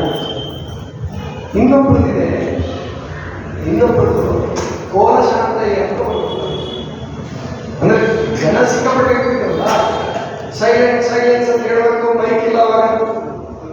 ಅದಕ್ಕೆ ಇವರು ಒಂದು ಉತ್ತರ ಕೋಲ್ ಇಟ್ಕೊಂಡಿರ್ತಿದ್ರು. ಎಲ್ಲಿ ಗಲಾಟೆ ಮಾಡ್ತಿದ್ರು ಅದು ಕೋಲ್ ತೋರಿಸ್ತಿದ್ರು, ಗಲಾಟೆ ಮಾಡಬೇಡಿ ನೋಡಿ, ನಾನು ಇದೀನಿ, ಹೆಚ್ಚು ಕಡಿಮೆ ಮಾತಾಡಿ ಗಲಾಟೆ ಮಾಡಿ ಕೊಟ್ಬಿಡ್ತೀನಿ ನಾನು, ಗೊತ್ತಾಯ್ತು. ಆದ್ರೆ ಅವ್ರ ವಚನ ಎಷ್ಟು ಚೆನ್ನಾಗಿದೆ ಅಂದರೆ, ಕೋಲಶಾಂತ ಏನೋ ವಚನ ಪುಣ್ಯಾರಣ್ಯ ದಹನ, ಪುಣ್ಯಾರಣ್ಯ ದಹನ ಭೀಮೇಶ್ವರ ಲಿಂಗ ನಿರಂಗ ಸಂಘ. ಎಂಥ ಅದ್ಭುತ ವಚನ, ಅದಕ್ಕೆ ಅತಿ ವಿಶಿಷ್ಟ ಅರ್ಥ ಆಗ್ತೀನಿ. ಪುಣ್ಯಾರಣ್ಯ ದಹನ. ಇಷ್ಟು ದಿವಸ ಭಾರತ ದೇಶದಲ್ಲಿ ಎಲ್ಲರೂ ಪಾಪ ಕಳ್ಕೊಳ್ಳಿ ಪುಣ್ಯ ಮಾಡಿ ಶರಣರು ಹೇಳಿದ್ರು, ಪಾಪವೂ ಬಂಧನವೇ ಪುಣ್ಯವೂ ಬಂಧನವೇ. ಪ್ರಭುದೇವರನ್ನ ಹೇಳೋದು, ಮೂಲ ಸಂಕಲೆಗಳಿದು ಕನಕನ ಕೋಳವನ್ನು ಕಾಲಿಪ ಕಾಳುಮತಿಯವರಿಂದ ಸಲ್ಲಿಸುತ್ತ ಕೂಟ ಭಯವನ್ನು. ಕಾಳು ಸಂಸಾರಕ್ಕೆ ಬಿಟ್ಬಿಟ್ಟಲ್ಲ, ನೂಲ ಸಂಕಲೆ, ನೂಲಿನ ಹಗ್ಗ ಸೇರಿದ್ರೆ ಚಿನ್ನದ ಕೋಳ ಕೊಡ್ಕೊಂಡಿದ್ದೀರ ಕಾಲಿಗೆ. ಅಂದ್ರೆ ಪಾಪದಿಂದ ಬರೋ ಬಂಧನ ನೂಲಿನ ಹಗ್ಗ. ಆದರೆ ಪುಣ್ಯದಿಂದ ನಾನು ಮಾಡಿದೆ ನನ್ನ ಸಮಾನ ಯಾರು, ನಾನು ಇಷ್ಟು ಕೊಟ್ಟೆ ಅನ್ನುವ ಈ ಇದೆಯಲ್ಲ, ಅದು ಇನ್ನೂ ಡೇಂಜರಸ್ ಅಂತ ಹೇಳಿದ್ರು. ಅದು ಕೋಳ ಬೇಡಿ, ಚಿನ್ನದ ಬೇಡಿನ ಕತ್ತರಿಸಿ ಹೊರಗಾಕಕ್ಕೆ ಬರಲ್ಲ, ಚಿನ್ನ ಬೇಡಿದ್ರು ಚಂದನ ಚಿನ್ನ. ಆಗ ಬೇಡಿದೆ ಬಂಧನವೇ. ಅದಕ್ಕೆ ಪಾಪ ಅರಣ್ಯ ಸುತ್ತು ಅಷ್ಟೇ ಸಾಕಾಗಲ್ಲಪ್ಪ. ನಿನಗೆ ಮೋಕ್ಷ ಬೇಕು ಅಂದ್ರೆ, ಮುಕ್ತಿ ಬೇಕು ಅಂದ್ರೆ, ಲಿಂಗಾಂಗ ಸಾಮರಸ್ಯ ಸಾಧಿಸ್ಬೇಕು ನೀನು ಅಂದ್ರೆ ಪುಣ್ಯಾರಣ್ಯವನ್ನು ಸುಡಬೇಕು. ಆ ಪುಣ್ಯಾರಣ್ಯ ಸುಡೋನು ಪರಮಾತ್ಮ ಅಹಂಕಾರವನ್ನು ಬಿಟ್ಟು ಕಿಂಕರತೆಯಲ್ಲಿ ನಿಂತರೆ ಪರಮಾತ್ಮ ಪುಣ್ಯವನ್ನು ನಾಶ ಮಾಡ್ತಾನೆ. ಪುಣ್ಯ ಅಂತ ದಾನ ಮಾಡಿಬಿಟ್ಟು ಬಿಟ್ಬಿಡೋದು, ನಾನು ಮಾಡೋದನ್ನು ಬಿಟ್ಬಿಡೋದು. ಅದಕ್ಕೆ ಶರಣರು ಶಾಸನ ವರ್ಷಕ್ಕೆ ಹೋಗಲಿಲ್ಲ, ಕಾವ್ಯ ವರ್ಷಕ್ಕೆ ಹೋಗಲಿಲ್ಲ. ಆಮೇಲೆ ಬರೋದು ಪರಮಾತ್ಮ ಮುಂಚೆನೇ ಇರ್ಬೋದು. ಲಿಂಗಾಯತ ಗೊಂದಲ ಬೇಡಿ ಒತ್ತಾಡಿ ಹುಡುಕಾಡ್ಕೊಳ್ಳಿ, ಸಂಶೋಧನೆ ಮಾಡಿಕೊಳ್ಳಿ ಅನ್ನೋದೇ ಪರಮಾತ್ಮ ಇಚ್ಛೆ ಇಟ್ಕೊಂಡು ಇರುತ್ತೆ. ಎಲ್ಲ ಧರ್ಮಗಳಿಗೂ ಆ ಥರ ಬಿಟ್ಟು ಬಂದಿದೆ, ಎಲ್ಲ ಧರ್ಮಗಳಿಗೂ ಬಿಟ್ಟುಕೊಟ್ಟಿದ್ದಾರೆ. ಪ್ರಕೃತಿ ನಿಯಮ, ಪರಮಾತ್ಮ ನಿಯಮ ಎಲ್ಲ ಧರ್ಮಗಳಿಗೂ ಬಿಟ್ಟುಬಿಟ್ಟಿದೆ. ಹಾಗೆ ಲಿಂಗಾಯತ ಧರ್ಮ ಬಿಟ್ಟು ಅವ್ರು ಯಾರು ಶಾಸನ ಬಳಸಲಿಲ್ಲ, ನಾನು ಮಾಡಿದೆ ಅಂತ ಹೇಳಿಲ್ಲ. ಗರ್ವದಿಂದ ಮಾಡುವ ಭಕ್ತಿ ದ್ರವ್ಯದಾಗಿ ಹೇಳುವಂತ ಹೇಳ್ಬಿಟ್ಟು ಅಹಂಕಾರದಿಂದ ಕೊಟ್ಟರೆ ನೀನು ವಸ್ತು ನಷ್ಟ ಆಯಿತು, ನಿಮಗೆ ಕೊಡೋಲ್ಲ, ನಿಮಗೆ ಖುಷಿ ಆಗಲ್ಲ. ಯಾಕೆ ಹೊಗಳಬೇಕು. ಆ ಹೊಗಳಿಕೆ ಅನ್ನೋದು ಒಂಥರ ಡ್ರಗ್ಸ್ ಇದ್ದಂಗೆ, ಹೊಗಳಿಕೆ ಅನ್ನೋದು ಸರ ಇದ್ದಂಗೆ, ಸಿಟಿ ಇದ್ದಂಗೆ, ವಿಸ್ಕಿ ಇದ್ದಂಗೆ. ಆ ಕುಡಿದಷ್ಟು ಇನ್ನು ಕುಡಿಬೇಕಂತ ಹೊಗಳಿಕೆ ನೋಡಿ ಇನ್ನೂ ಬೇಕು ಎಷ್ಟು ಜನ ತಗೊಳ್ತಾರೆ. ಅದಕ್ಕೆ ಪುಣ್ಯ ಪಾಪ ಸುಡೋದು ಮುಖ್ಯ ಅಲ್ಲಪ್ಪ. ನಾನು ಮಾಡಿದೆ ಅನ್ನುವಂಥ ಪುಣ್ಯದ ಕೆಲಸನೂ ನೀನು ಬಿಟ್ಬಿಡ್ಬೇಕು. ಮಾಡಬೇಕಷ್ಟೇ, ನಿನ್ನ ಖುಷಿಗೋಸ್ಕರ ಮಾಡೋದು, ಅದನ್ನು ಜನ ಉಪಯೋಗಿಸ್ಕೊಂಡು. ನಾವು ವಚನ ಹೊಡೆದೇ ಪುಸ್ತಕ ಬಂದಾಗ ನನ್ನ ಮನಸ್ಸಿಗೆ ನಾನೇ ತಿಳ್ಕೊಂಡೆ. ಎಷ್ಟು ಜನಕ್ಕೆ ಕೊಡ್ಬೋದಪ್ಪ, ಯಾರು ಓದಿ ಹೇಳೋದೇ ಇಲ್ಲ ಅನ್ಸೋದು, ನನ್ನ ಮನಸ್ಸು ಅನ್ಸೋದು. ಅವಾಗ ಹೇಳಿ ನಿನ್ನ ಕೆಲಸ ಅದಲ್ಲ, ಬರೆಯೋದಷ್ಟೇ ನಿನ್ನ ಕೆಲಸ. ಪುಸ್ತಕ ಪ್ರಿಂಟ್ ಮಾಡಿಸೋದು, ಯಾರು ಹಣ ಕೊಡ್ತಾರೆ ದಾಸಗಳು, ಪುಸ್ತಕ ಪ್ರಿಂಟ್ ಮಾಡಿಸೋ. ನೀನು ಯಾರು ಓದಿ ಹೇಳಿಲ್ಲ, ನೀನೇ ಮನಸ್ಸಿಗೆ ಹೇಳಿ, ಬುದ್ಧಿಗೆ ಹೇಳಿ, ಅವ್ರ ಸಮಾನ ಗೊತ್ತಾಯ್ತಲ್ಲ. ಒಳ್ಳೆ ಕೆಲಸ ಮಾಡಬೇಕು, ಆದ್ರೆ ಮಾಡಿದೆ ಎನ್ನುವುದು ಮನದಲ್ಲಿ ಹೊಡೆದಡೆ ಹೇಳಿಸಿ ಕಾಡಿಟ್ಟು ಶಿವನಲ್ಲ. ಅದು ಪುಣ್ಯಾರಣ್ಯ ದಹನ ಮಾಡ್ತಾರೆ ಪರಮಾತ್ಮ. ಮಾಡಕ್ಕೆ ಅವಕಾಶ ಕೊಡಬೇಕು. ಪುಣ್ಯಾರಣ್ಯ ದಹನ ಭೀಮೇಶ್ವರಲಿಂಗ ನಿರಂಗ ಸಂಘ. ಅವರು ಅಂಗಸಂಖ್ಯೆ ಅಲ್ಲ, ನಿರಂಗ ಆಗಬೇಕು. ಲಿಂಗಾಂಗ ಸಮಸ್ಯೆ ಸಾಧಿಸ್ಬೇಕಾದ್ರೆ ದೇಹ ಇದ್ದು ದೇಹ ಇಲ್ಲದ ಭಾವ ಇರಬೇಕು. ನಿರಂಗ ಸಂಘ ಎಷ್ಟು ತತ್ವವಾಗಿದೆ, ಎಂತ ಪ್ರಾಸವತ್ವಾಗಿದೆ. ಪುಣ್ಯಾರಣ್ಯ ದಾನ ಭೀಮೇಶ್ವರ ಲಿಂಗ ನಿರಂಗ ಸಂಘ ಅದು ಪ್ರಕೋಲಸಂತೆಯ ವಚನ. ನೀವು ಕೊನೆಯದ ಹೇಳ್ತೀನಿ ಅತಿ ವಿಶಿಷ್ಟದಲ್ಲಿ ಇನ್ನೊಬ್ರು ವಚನ ಭಂಡಾರಿ ಶಾಂತರಸರು. ವಚನ ಭಂಡಾರಿ ನೋಡಿ, ಬಸವಣ್ಣನ ಭಕ್ತಿ ಭಂಡಾರಿ ಹೌದು, ಕೋಶದ ಭಂಡಾರಿ ಹೌದು, ಹಣದ ಭಂಡಾರಿ ಹೌದು. ಬಸವಣ್ಣ ಎಕನಾಮಿಕ್ ಫೈನಾನ್ಸ್ ಮಿನಿಸ್ಟರ್ ಆಗಿದ್ರು, ಆಮೇಲೆ ಪ್ರೈಮ್ ಮಿನಿಸ್ಟರ್ ಬಸವಣ್ಣ. ಆದರೆ ಇವ್ರದ್ದು ವಚನ ಭಂಡಾರ ಸಂಗ್ರಹ ಮಾಡೋದು, ವಚನ ಭಂಡಾರ ಕಾಯೋದು, ವಚನ ಭಂಡಾರ ಪೋಷಣೆ ಮಾಡೋದು, ಅದು ವಚನ ಭಂಡಾರ ಶಾಂತರಸರು. ಅವ್ರದ್ದು ಅಂಕಿದೆ ಗೊತ್ತಾ? ಬಹಳ ಜನಕ್ಕೆ ಗೊತ್ತೇ ಇಲ್ಲ, ಬಹಳ ಜನಕ್ಕೆ ಗೊತ್ತೇ ಇಲ್ಲ. ಎಷ್ಟು ಇಟ್ಬೇಕಾಗುತ್ತೆ. ಯಾವತ್ತು ಎಷ್ಟು ಚೆನ್ನಾಗಿದೆ ಅಂದರೆ ಅಲೇಖನಾದ ಶೂನ್ಯ, ಅಲೇಖನಾದ ಶೂನ್ಯ ಕಲ್ಲಿಯೊಳಗಾದ ನೋಡಿ ಅಂಕಿತ. ಅಲೇಖ ಗೊತ್ತಾಗ್ತದೆ, ಅಲೇಖ ಲೇಖ ಅಂತ ಬರೆಯೋದು. ಲೇಖ ಅಂದರೆ ಲಿಖಿತಕ್ಕೆ ಒಳಗಾಗಲ್ಲ. ಪರಮಾತ್ಮ ಅವನು ಅಲೇಖನಾದ ಶೂನ್ಯ, ಅಲೇಖನಾದ ಶೂನ್ಯ ಅವನು. ಆ ನಿನ್ನ ಹಣೆಬರ ಏನಾಯ್ತು ಅಂದರೆ ಕಲ್ಲಿನೊಳಗಾಗ್ಬಿಡ್ತಾನಪ್ಪ, ದೇವರಿಗೆ ತಮಾಷೆ ಮಾಡ್ತಾವ. ಅಲೇಖನಾದ ಶೂನ್ಯ, ನೀನು ಶೂನ್ಯ, ಬಗ್ಗೆ ಬರೆಯಕ್ಕೆ ಬರಲ್ಲ, ಬರವಣಿಗೆ ಸಿಕ್ಕಲ್ಲ ನೀನು. ಅಲೇಖನಾದ ಶೂನ್ಯ. ನೀನು ಭಕ್ತರು ಸೇರ್ಕೊಂಡು ನೀನು ಬಾರರು, ನಿನಗೆ ಮೂರ್ತಿ ಮಾಡಿದ್ರು, ನಿನಗೆ ಲಿಂಗ ಮಾಡಿದ್ರು, ನಿನಗೆ ಇಷ್ಟು ಲಿಂಗ ಕರೆದ್ರು, ನಿನಗೆ ಮೂರ್ತಿ ಮಾಡಿದ್ರು, ನಿನ್ನನ್ನು ಅವತಾರ ಬಳಸಿದ್ರು. ಆದ್ದರಿಂದ ನಿನ್ನ ಹಣೆ ಬರ ಏನಾಯ್ತು, ಕಲ್ಲಿನೊಳಗೆ ಹಾಕ್ಬೇಕಲ್ಲ ನೀನು. ದೇವರಿಗೆ ಹೇಳಿದ್ರು ಅಲೇಖನಾದ ಶೂನ್ಯ ಕಲ್ಲಿನೊಳಗಾದೆ.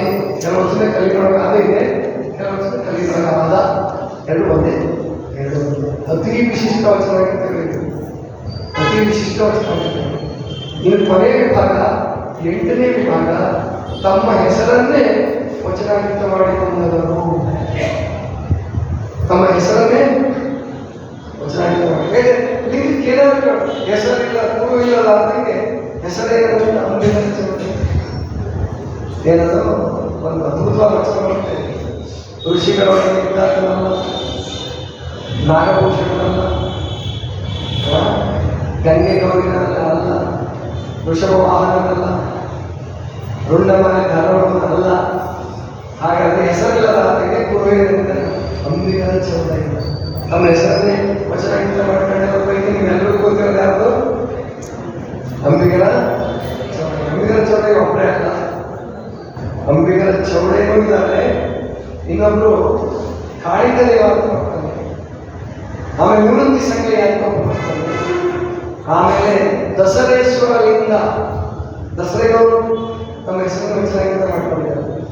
ದಸರಾ ಬಸೀಶ್ವರ, ದಸರೇಶ್ವರ, ದಸರಯ್ಯಪ್ಪ ಹೆಸರಿತ್ತು, ದಸರೇಶ್ವರ ಲಿಂಗ ಅಂತ ಮಾಡ್ಕೊಂಡಿದ್ದಾರೆ. ಈ ಥರದ್ದು ಒಳಗೆ ಚಂದೇಶ್ವರ ಲಿಂಗ, ಹುಲಿಯ ಚಿತ್ರಗಳು, ಅವರು ತಮ್ಮ ಹೆಸರನ್ನೇ ಸ್ವಲ್ಪ ಮಾರ್ಪಡಿಸಿಕೊಂಡು ವಚನಾಂಕಿತ ಮಾಡಿಕೊಂಡವರು. 8 ವಿಭಾಗ ಆಯ್ತಲ್ಲ, 8 ವಿಭಾಗ ಆಯಿತು. 8 ವಿಭಾಗಗಳನ್ನ ಅಧ್ಯಯನ ಮಾಡಿ ವಚನ ಒಳ್ಳೆಯ ಪುಸ್ತಕವನ್ನು ಓದಿದ್ರೆ ಅದನ್ನು ಅದರ ಬಗ್ಗೆ ಚರ್ಚೆ ಮಾಡಿ ಮೇಲೆ ಇದ್ರ ಬಗ್ಗೆ ಚರ್ಚೆ ನಡೆಯಬೇಕು, ಚರ್ಚೆ ನಡೀಬೇಕು. ಇದು ಸರಿನಾ? ಇವ್ರು ಹೇಳಿದ ಕ್ಷಣಕ್ಕೆ ನಾವು ಒಪ್ಕೊಂಡ್ಬಿಡ್ಬೇಕಾ? ಎಲ್ಲರೂ ತೋರಿಸಲು ಬೈತಾರೆ, ಇವರೇನು ನಾವು ಕಂಡಿದ್ದಾರ ನೋಡೋಣ, ಇವೆಲ್ಲ ನಡಿಬೇಕು. ನೀವು ನಡೆದ್ರೆ ಅದು ಚಿಂತನೆ ಬಂದ ಆದರೆ ಚೆನ್ನಾಗಿರುತ್ತೆ. ಅದನ್ನು ಮಾಡಿ ಅಂತ ತಿಳ್ಕೊಂಡು ಹೇಳ್ತಾ ಈ ವಚನ ಹೃದಯದಲ್ಲಿ ಏನು ಮಾಡಿದ್ದೀನಿ ಅಂದರೆ, ಕೇವಲ ವಚನಾಂಕಿತಗಳನ್ನು ಅಷ್ಟೇ ಕೊಡೋದು ಬೇಡ. ಪುರಾಣದಲ್ಲಿ ಏನು ಅಬದ್ಧಗಳನ್ನು ಮಾಡಿದ್ರು ಶರಣರ ಬಗ್ಗೆ, ಅವುಗಳನ್ನು ಸ್ಪಷ್ಟೀಕರಣ ಕೊಡೋದು ಅವ್ರ ವಚನಗಳ ಆಧಾರದ ಮೇಲೆ. ಅವ್ರ ವಚನಗಳ ಆಧಾರದ ಮೇಲೆ ಪುರಾಣಗಳಲ್ಲಿ ಕಂಡುಬಂದಂಥ ಸತ್ಯಗಳನ್ನು ಅಥವಾ ಸುಳ್ಳುಗಳನ್ನು ನಿರಾಕರಿಸೋದು. ಉದಾಹರಣೆಗೆ ಭೀಮಕವಿಗೆ ಹೇಳ್ತಾರೆ, ಬಸವಣ್ಣನವರು 8ನೇ ವಯಸ್ಸಿಗೆ ಮನೆ ಬಿಟ್ಟು ಅಂತ ಬಲ್ಲ, ಸರಿ, ಉಪನಯನ ಅಂದರೆ 8ನೇ ವಯಸ್ಸಿಗೆ ಮನೆ ಬಿಟ್ಟ. ಬಿಡಬೇಕಾದ ಪ್ರಸಂಗ ಬಂತು, ಹೆಣ್ಮಕ್ಳಿಗೆ ಕೊಡೋದ್ರೆ ನಮಗೂ ಬೇಡ ಅಂತ ಸರಿ ಒಪ್ಕೊಳ್ಳೋಣ. ಆದರೆ ಅವ್ರು ಏನು ಮಾಡ್ತಾರೆ ಪುಣ್ಯಾತ್ಮ ಅಂದರೆ, ಮಹಾಮನೆಗೆ ಹೋದಂತೆ ಬಾಗೇವಾಡಿ ಮಹಾಮನೆಗೆ ಹೋದಂತೆ ಅಲ್ಲಿ ಬಲದೇವರಸ ಬಂದು ತನ್ನ 4 ವರ್ಷದ ಗಂಗಾಂಬಿಕೆಯನ್ನು ಕೊಟ್ಟು ಮದುವೆ ಮಾಡಿ ಕೂಡ ಜನ ಕಳಿಸ್ಕೊಡ್ತಾರೆ. ಒಬ್ಬ ಕ್ರಾಂತಿಕಾರಿ ಬಾಲಕನ ಜೀವನ ಚರಿತ್ರೆ ಕೆಡಿಸಾಕ್ಬಿಟ್ಟಲ್ಲ, ಹೆಂಗೆ ಒಪ್ಕೊಂಡ್ರ ಕವಿಗಳು ಬಂದಿದ್ದಲ್ಲ ಸತ್ಯ ಸುಳ್ಳು. ಕವಿ ಕಡ ಸುಳ್ಳು ಹೇಳಿದ್ರು ಕವಿಗಳು ಆದ ಗಾದೆ ಹೇಳ್ಬಿಟ್ಟು ಕವಿಗಳನ್ನು ಮೇಲೆ ಅನಿಸ್ಕೊಳ್ಳಲ್ಲ. ನೋ, ಸಾಧ್ಯವಿಲ್ಲ. ಮಹಾಮಾರಿ ಪರಿಕಲ್ಪನೆ ಇರಲಿಲ್ಲ. ಆವಾಗ ವಿಪ್ಲವದ ಸಂದರ್ಭದಲ್ಲಿ, ಕತ್ತಲ ಸಂದರ್ಭ, ಅಂಥದ್ರಲ್ಲಿ ಬಸವಣ್ಣ ಮದುವೆ ಮಾಡ್ಕೊಳ್ಳೋದು ಅಂತ 4 ವರ್ಷದ ಬಾಲಕ ಮದುವೆ ಮಾಡ್ಕೊಳ್ಳೋದು ಬಸವಣ್ಣ ಒಪ್ತಾನ ಬಾಲಕ. ನೀವು ಭೀಮಕವಿ ಮಾಡಿಸಿ ಕಳಿಸಿದ ಮುಖ್ಯ ಅಂತ ಬರ್ದಿದ್ದೆ. ಭೀಮಕವಿ ಈಗೇನಾದ್ರು ಇದ್ದಿದ್ರೆ ಅದು ಬಾಲಕ ಒಂದಿದೆ ಆಕ್ಟ್ ಇದೆಯಲ್ಲ, ಬಾಲ್ಯ ವಿವಾಹ ವಿರೋಧಿ ಕಾನೂನಿನ ಪ್ರಕಾರ ಅವನು ಜೈಲಿಗೆ ಕಳಿಸ್ಬೋದಾಗಿತ್ತು ಅಂತ ಒಬ್ಬರಿಗೆ ಓದೋರು ಬೇಡ ತೆಗೆದುಬಿಡಿ ವಾಕ್ಯ ತೆಗೆದಾಕ್ತಾರೆ. ಗೊತ್ತಾಯ್ತಲ್ಲ, ಎಂಥ ಅಪರಾಧಗಳು ಮಾಡಿಲ್ಲ. ಅಂಥದ್ದನ್ನೇ ನಾವು ಇನ್ಮೇಲೆ ಶರಣಚರಿತ್ರೆ ಶುರು ನಾಳೆ ಬಸವಣ್ಣ ಬಗ್ಗೆ ಹೇಳ್ತೀವಿ. ಪ್ರಮುಖ ಸ್ವಲ್ಪ ನಾಡಿದ್ದು ಪ್ರಭುದೇವರು, ಬಸವಣ್ಣವರು, ಪ್ರಭುದೇವರು, ಚನ್ನಬಸವಣ್ಣವರು, ಸಿದ್ದರಾಮೇಶ್ವರವರು, ಕೆಲವರು ಪ್ರಮುಖರು ಮಾತ್ರ ಆಗುತ್ತೆ. ಯಾಕಂದರೆ ಈಗಾಗಲೇ ಇವತ್ತು 17 ದಿವಸ, ಇನ್ನು ಕೇವಲ 14 ದಿನಗಳು ಇದಾವೆ. ಅದ ಕೊನೆ ದಿವಸ ತೆಕ್ಕೆ ಇಟ್ಕೊಳ್ಳೋಲ್ಲ. ಕೊನೆ ದಿವಸ ಎಲ್ಲ ಕಾರ್ಯಕ್ರಮಗಳು ಇರ್ತವೆ. ಸುಮ್ಮನೆ ಅವಕ್ಕೆ ಒಗ್ಗರಣೆ ಹಾಕಿದ್ರೆ ನಮ್ಮ ಪ್ರವಚನ ಅಷ್ಟೇ. ಇನ್ನು 13 ದಿನಗಳ ಪ್ರವಚನ ಅಷ್ಟೇ. ಅದರಲ್ಲಿ ಎಷ್ಟು ಸಾಧ್ಯ ಆಗುತ್ತೆ ತಿಳ್ಕೊಳ್ಳೋಣ. ವಚನದಲ್ಲಿ ಪುಸ್ತಕವನ್ನು ಓದ್ಕೊಳ್ಳಿ ಅಂತ ತಿಳ್ಕೊಂಡು ಹೇಳ್ತಾ, ಈ ಪ್ರವಚನಕ್ಕೆ ನನಗೆ ಅವಕಾಶ ಮಾಡಿಕೊಟ್ಟು ತಾವು ಕೇಳಿ ಸಂತೋಷ ಪಡ್ತಾರೆ, ಅದು ಬಹಳ ಮುಖ್ಯ. ಒಬ್ಬ ಪ್ರವಚನಕಾರನಿಗೆ ಒಬ್ಬರು ಗುರುಗಳು, ಅವ್ರ ಪ್ರವಚನಕಾರರೇ ಪುರಾಣ ಹೇಳಿದ್ದಾರೆ, ಹೊಸ ಪುರಾಣ ಹೇಳಿದ್ದಾರೆ, ಬೇಕಾದಷ್ಟು ವರ್ಷಗಳು ಅವರು ಪ್ರವಚನ ನಡೆಸಿದ್ದಾರೆ. ಅಂಥವ್ರು ಶಾಂತವಾಗಿ ಕೂತ್ಕೊಂಡು ಎಷ್ಟೆಲ್ಲ ಕಾರ್ಯಕ್ರಮ ಮಾಡಬೇಕಾಗಿರುತ್ತೆ, ಸೂಚನೆ ಕೊಡೋದಿರ್ತದೆ, ಮಾತಾಡೋದಿರುತ್ತೆ, ಆದರೂ ಪ್ರವಚನ ಮುಗಿಸ್ಕೊಳ್ಳೋಲ್ಲ. ನಾಳೆಗೆಲ್ಲ ಹೋಗ್ಕೊಂಡಿದ್ದಾರೆ. ಅಂಥದ್ರಲ್ಲೂ ಪ್ರವಚನ ಬಂದಿದ್ದಾರೆ. ಪರಮ ಪೂಜ್ಯ ಅಪ್ಪಗಳ ಶರಣಗಳಲ್ಲಿ ಶರಣವನ್ನು ಸಲ್ಲಿಸಿ ತಮ್ಮೆಲ್ಲರಿಗೂ ಶರಣವನ್ನು ಹೇಳಿ